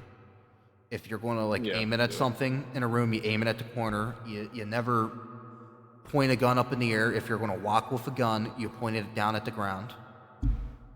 And the only reason why you don't aim up in the air is whatever goes up must come down. Mm-hmm. And there have been cases of people shooting their guns off in the air and the bullet lands and, like, kills someone 3 miles away. That actually happened. Basic physics. Yeah, that actually happened here in this city. Someone fired a bullet off at the east side, and it made its way all the way over to the west side Dang. and hit someone inside of her house, and they had to go to the hospital because they had a bullet in their leg. Like, yeah. So it's like one of those, like, yeah, that's where I'm, like, very serious about, because, like, you might think it's like whatever. No, you can hurt. Guns are not toys. You may call them toys and be like, yeah, this is my new toy, but they're not toys. That's a precision There's instrument. things that are taken very seriously. Like, you should have very seriously when holding a gun. You should not be playing around with it. You should not be pretending like it's a toy that you're going to give to your kid. No, it's not a toy. It's a precision instrument. You know, it's not designed specifically to kill, but, like, yeah. And you know me, I'm one of those people, I think I've told you multiple times, I hope I never have to use any of my guns to defend myself. Like, I'll live a good life if I never once have to use my gun to defend myself. I think that's my what most gun owners really strive for. Because, I mean, like, whole thing is you end up killing somebody. That, like, mentally screws Yeah. with your head. No, and That's the main reason why I just don't want. I mean, like, don't get me wrong. I don't hate guns. I'm not one of the people who say, yeah, no one should have guns. I'm happy that you enjoy them. I'm happy that everyone enjoys them. Go ahead, go do what you want to. But personally, I do not want to deal with the trauma of taking someone's life. Well, no one does, and that's the only, like, and that's whenever I say some people should not own guns, are the people that are like, go ahead, give me a chance, shoot it at me, try to take my gun, whatnot. And those people should not have guns, just cause. So, and that's where, like, I hear that, and it's like, like, whenever someone's like, go ahead, give me the chance, I want to use this, and it's like, no, you don't. Like, if you really do want to use that on someone, you shouldn't have it. Mm-hmm. Yeah, no. It should be used for self-defense at most. No, and that's what's, like, to me, the gun's the last resort. It's like, the thing is like, where, like, a lot of people mess up is they'll use a gun as self-defense, and so, like, a lot of states have a clause, and it's called a duty to retreat, and that's like, say you're just out walking about town, and then I run up on you with, like, a gun and try to shoot you. Before you pull out your gun and shoot me back, you have a duty to at least seek shelter, or at least, like, try to make an attempt to get away. But if escape is inevitable, then a lot of states have a last stand clause, and that's pretty much, if you're not able to make a retreat, at that point, you pull out your gun and you use it in self-defense. It's self-defense. It's not murder or homicide. Like, you had nowhere to go. Like, if I chased you into an alley. But then there's also the castle doctrine, which is pretty much, if you're in your home, you don't have a duty to retreat from your home. If someone, you can't shoot someone in front of your, but say someone busts in your house and is going to shoot you, then at that point, if you shot them, it's self-defense, but you can only incapacitate, you shouldn't shoot to kill. Like, if someone has a knife and you used a gun, that they had a deadly weapon, but if someone came in with their bare fist and used a gun, that's one of those things where like it's a bit iffy. Mm-hmm. And they use like it's a double clause thing. So like there's a mental threat and a physical threat. And what I mean by that is like mental threat is say I tell you I'm going to shoot you. That's a mental Yeah. threat. I made a threat. Like that you have a mental threat against you. And let's just say I put my hands in my pockets, like I have a gun, and I yell, I'm going to shoot you. Well, that now became a physical threat. Even if I don't have a gun, just me saying I'm going to shoot you and put my hands in my pockets signifies that I might have a gun, and that's enough for you to be like, oh my gosh, this guy has a gun. And that's where that goes. I don't know how comfortable you are talking about this. I'm interested in case law and that kind of stuff. Oh yeah, yeah. I don't mind. I just I just don't know much about it because outside of maybe like the occasional police video where you kind of watch it, then of course case goes down. They kind of argue if it was self-defense or not. I just haven't looked much into it, so I'm kind of like in the gray area in terms of like knowing. Okay, yeah, if you, I mean, like I know some of the basic ones are is like, okay, yeah, if you get into like a small situation where you're basically pinned against the corner here and you have no other option, then you can pull out a gun and shoot somebody, and you would it would most likely count as like self-defense or something like that. But outside of like blatantly obvious cases where you could use a weapon like that, yeah, no, I wouldn't. I wouldn't be able Yeah. to tell you if it was legal or not. So it's like a gray zone. Like it can go either way. Like it all comes down to judge, jury, and like police and prosecutor. But like, so it's basically say someone busts in your house and they have a gun, and then you pull out your gun, and then they drop their gun to the floor and get down on the floor. If you shot them at that point, you can't argue self-defense. And then there's also like mental capacity. So like, say you shot someone, and then like you made an attempt to hide the body. At that point, you can no longer plead insanity because you showed remorse in a way, like you showed a sense of guilt. Like insanity just means you do not know right from wrong. Oh yeah, because you walked in on somebody, you got extremely mad at them for whatever they did, and in that moment your mind snapped, and then they go, okay, in that very moment, we can clearly see that after when this happened, you temporarily lost your mind, but due to the circumstances of what happened and how things ended up, yeah, we can see that it was only a temporary moment. That's not how you usually act. Yeah. We can go from there. So we'll just count it as yeah, you kind of snapped at that moment, but due to the circumstances, we won't punish you as badly. No, and it's like they got like there's battered wife syndrome is what it's called. And that's like where there's a syndrome that like if women get beaten by their husbands a lot or wives or whatever, they sometimes can snap and like kill their husband. But that's one of those like special cases where it's like if I can prove that there was years upon years upon years of abuse, you can prove that battered wife syndrome is what came in, and that it was like basically insanity in a way. Oh yeah, yeah. But like true insanity is like you go to a mental hospital, and like a lot of people like we tried to plead insane, and it's like you don't want to plead insane because the people that go to mental hospitals get treated worse than the people that go to prison. Like, I wouldn't think it's like an easy way out. no, it's not. There's a guy on the radio I listened to, and he used to work in a mental hospital, and he pretty much just talked about his time, and he pretty much said that some of the doctors would abuse them, like make them punch themselves in the face or say certain words and all that because they thought it was funny. And he's like, a lot of the doctors in I don't know about it now, but so when he was there, like a lot of the doctors in mental asylums had no compassion for patients. They just became a doctor because it was a paycheck.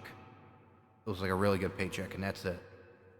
Yeah, that's the unfortunate part is that you get. I mean, I guess that's kind of in every profession. Unfortunate with a high Yeah. paycheck, you're always going to get those few, or we'll say group of them, that will go into that profession just because they want to get rich and they just want to do it for the money rather than helping people. Which What a, is just kind of like there's no point in doing it at that point. what a thing that gets me is so when I was 5, I went in to get a CT scan done on my left knee because my left knee's hurt me my entire life. Like I was 5. I could be running around playing 1 second and then the next second rolling around on the floor screaming in pain.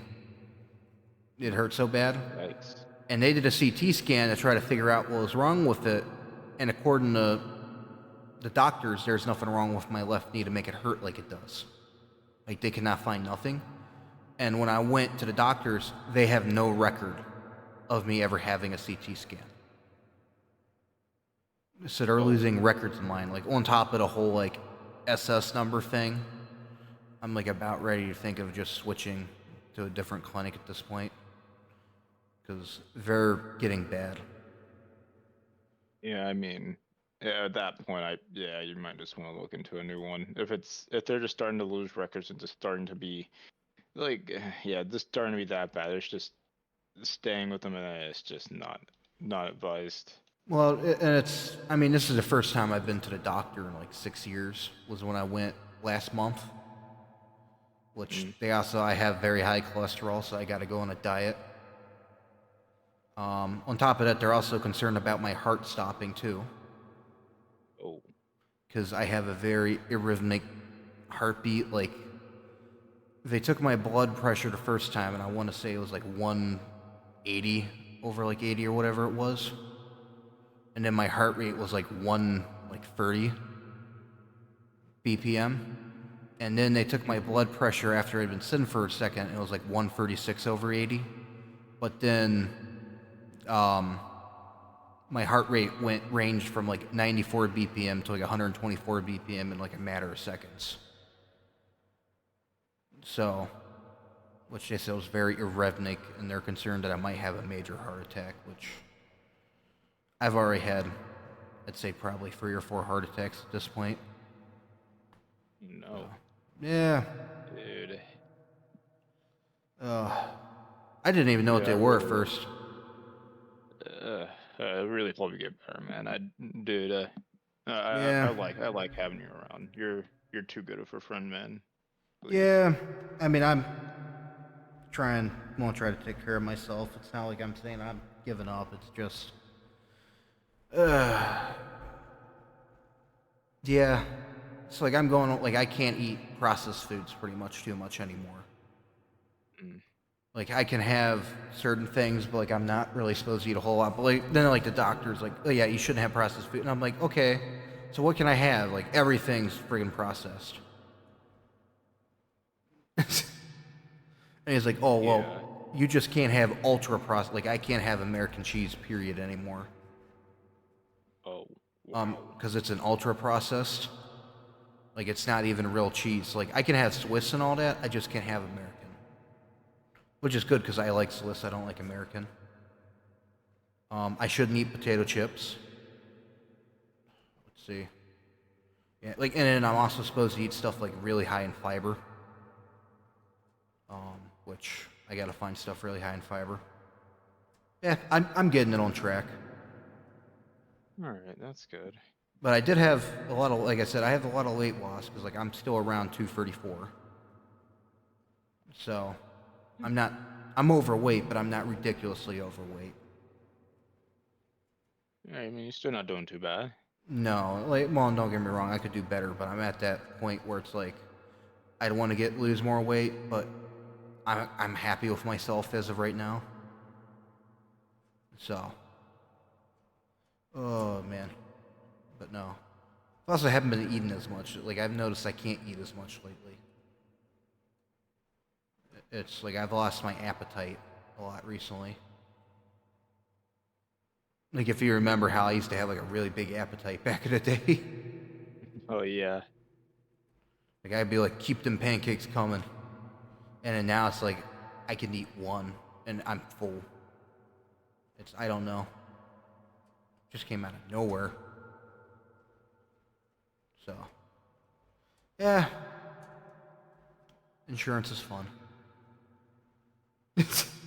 Yeah, but hey, at least you're trying to get it better here, and Yeah. you seem like you're succeeding too. So. Yeah, so far it is. I mean, they were talking about with my whole heart. They were talking about they might have to give me a shot, which they said it's very. I can't remember what it is, but it's very risky because it basically will stop my heart and there's a very slight possibility that I could die. Well, basically they're killing me to revive me in a way.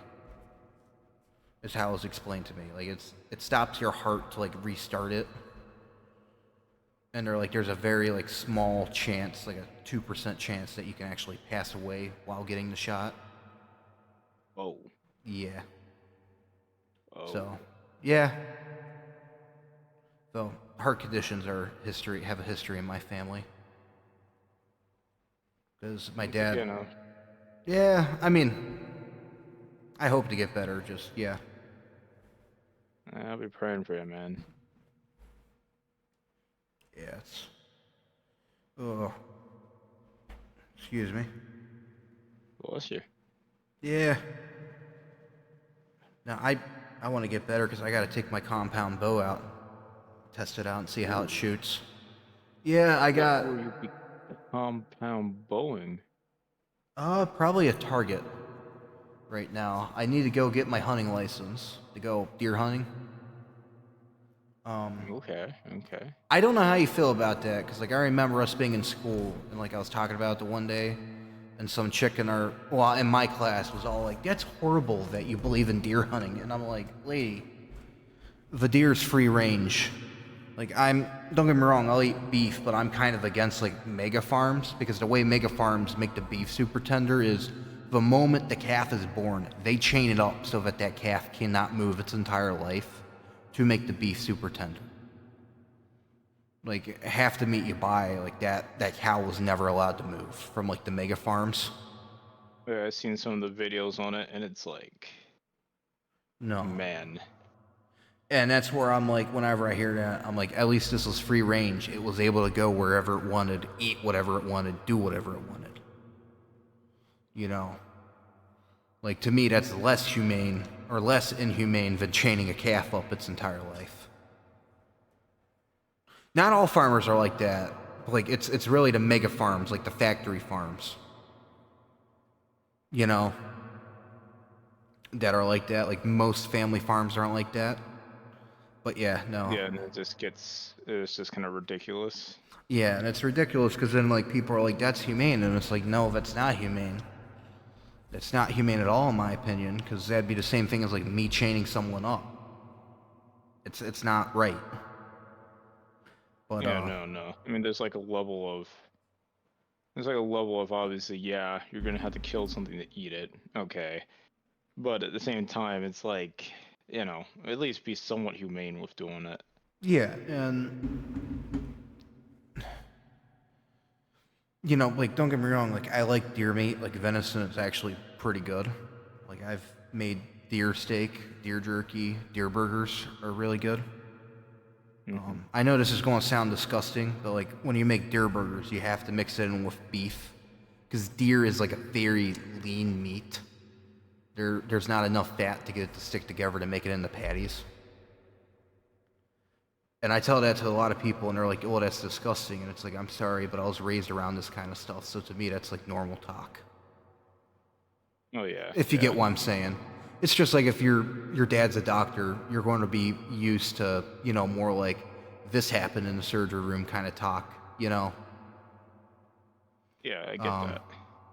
But no, and it's the thing is like the number one rule of like hunters is I don't believe in trophy hunting at all. The kind of hunting I do is we're going out to get a deer for meat. We're not going out to get, for a trophy. Yeah, Like, yeah, literally just go out, do it because it's practical rather than doing it just for sport. well, and it's like I like the meat, but it's if you want to keep the deer head as like a trophy, that's whatever. But like the thing I hate is hunters that do it specifically for trophy hunting. Because like the difference is like a lot of trophy hunters literally go out to hunt the deer and then they literally leave the meat to like rot.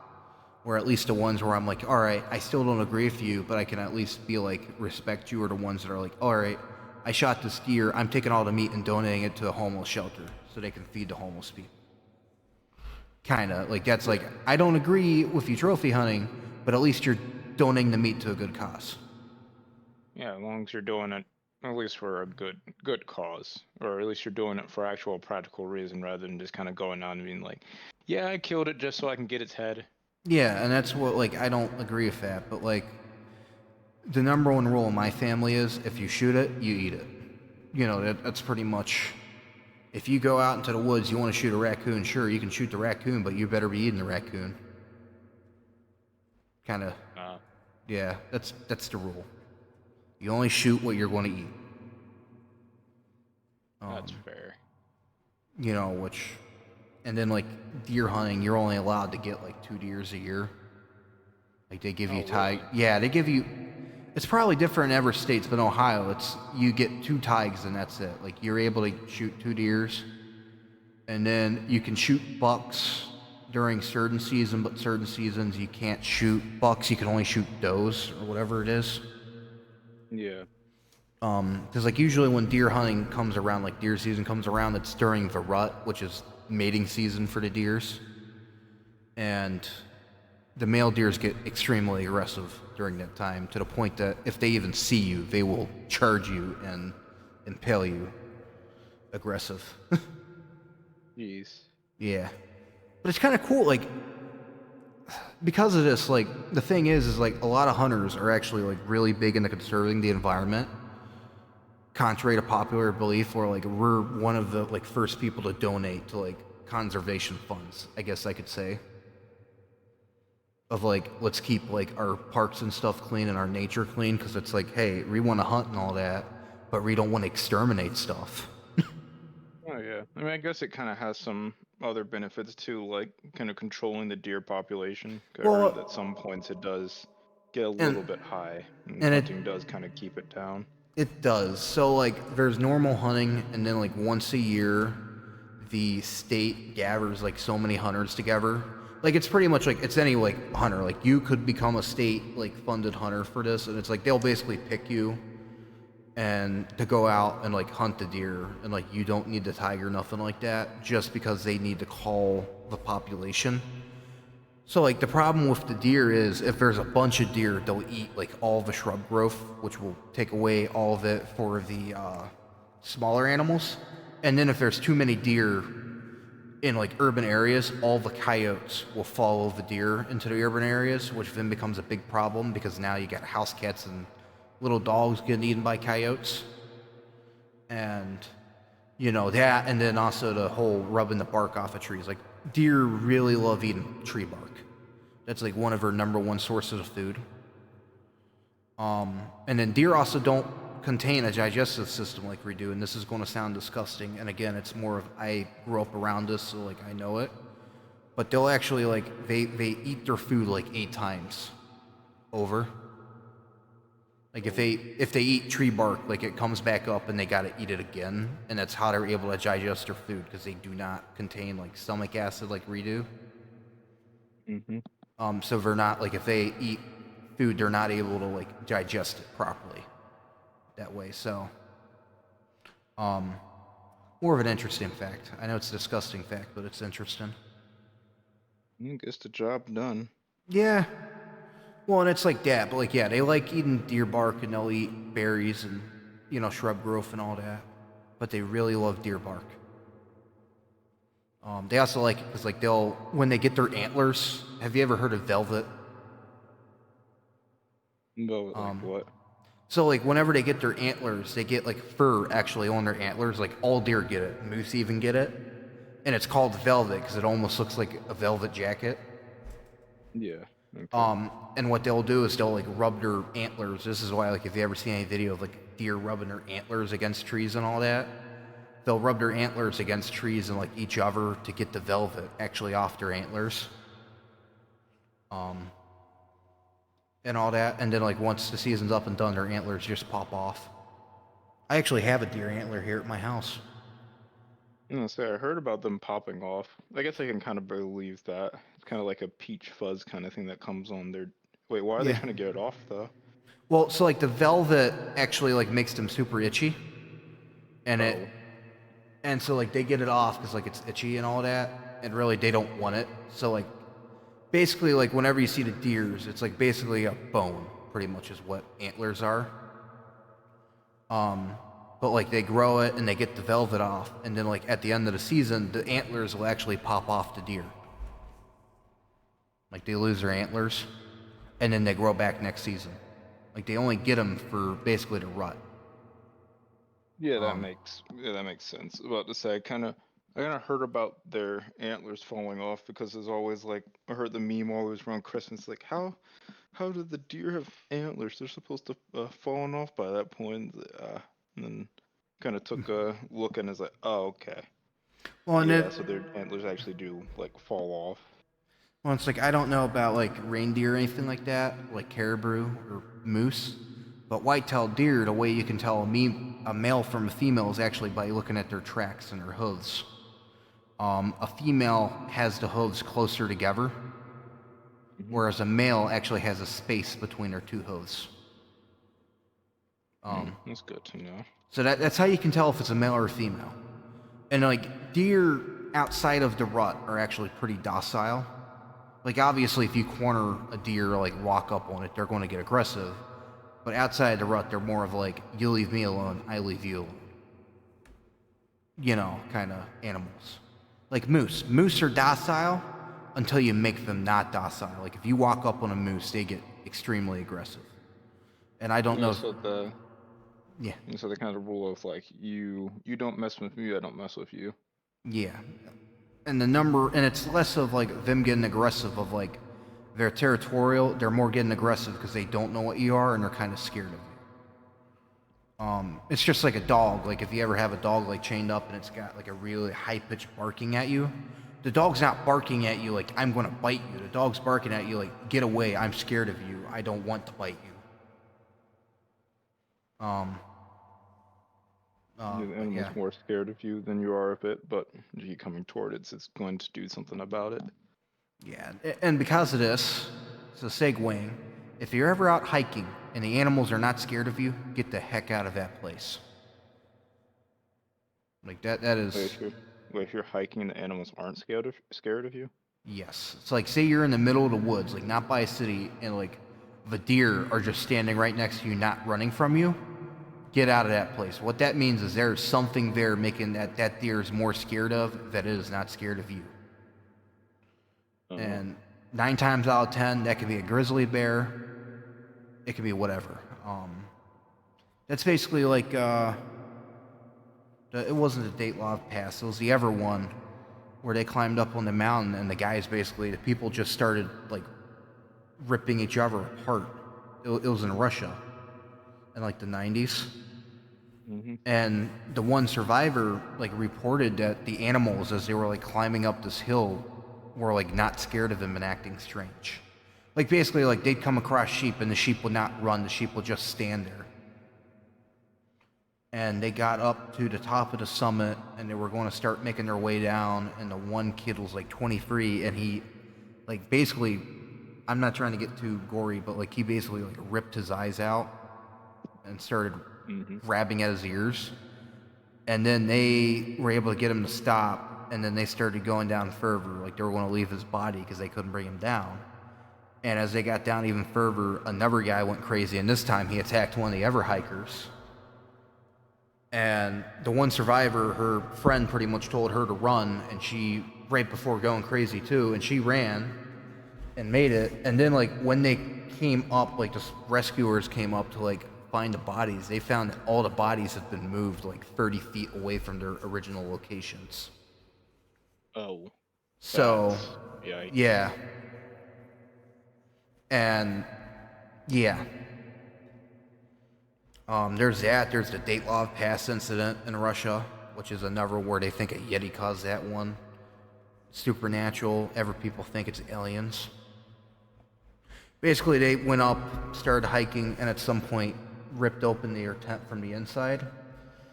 And all of them had severe radiation burns and... basically were mangled, and the one lady actually had her tongue ripped out. And they said from the amount of blood that was in her lungs, it happened while she was still alive. That's terrifying. I mean, like, Yeah. what would have Like what would it have done that? Like the one guy was, I think, like 30 feet up in a tree. Remember that video, that photo I sent you and said like this is a creepy image a while back of like the guy just standing there? It's Yeah, I think so. that was the last photo taken from one of her cameras, and that man was not in the group. So it's like they got like a strange man off in the distance standing there watching them, and then they go camping that night, supposedly, and that's when they get attacked. And then every people said it's an avalanche, but it's one of those cases that like we're never going to know because there's not enough evidence to really support any theory. Mm. Yeah, it's, you know what they say, fact is stranger than fiction.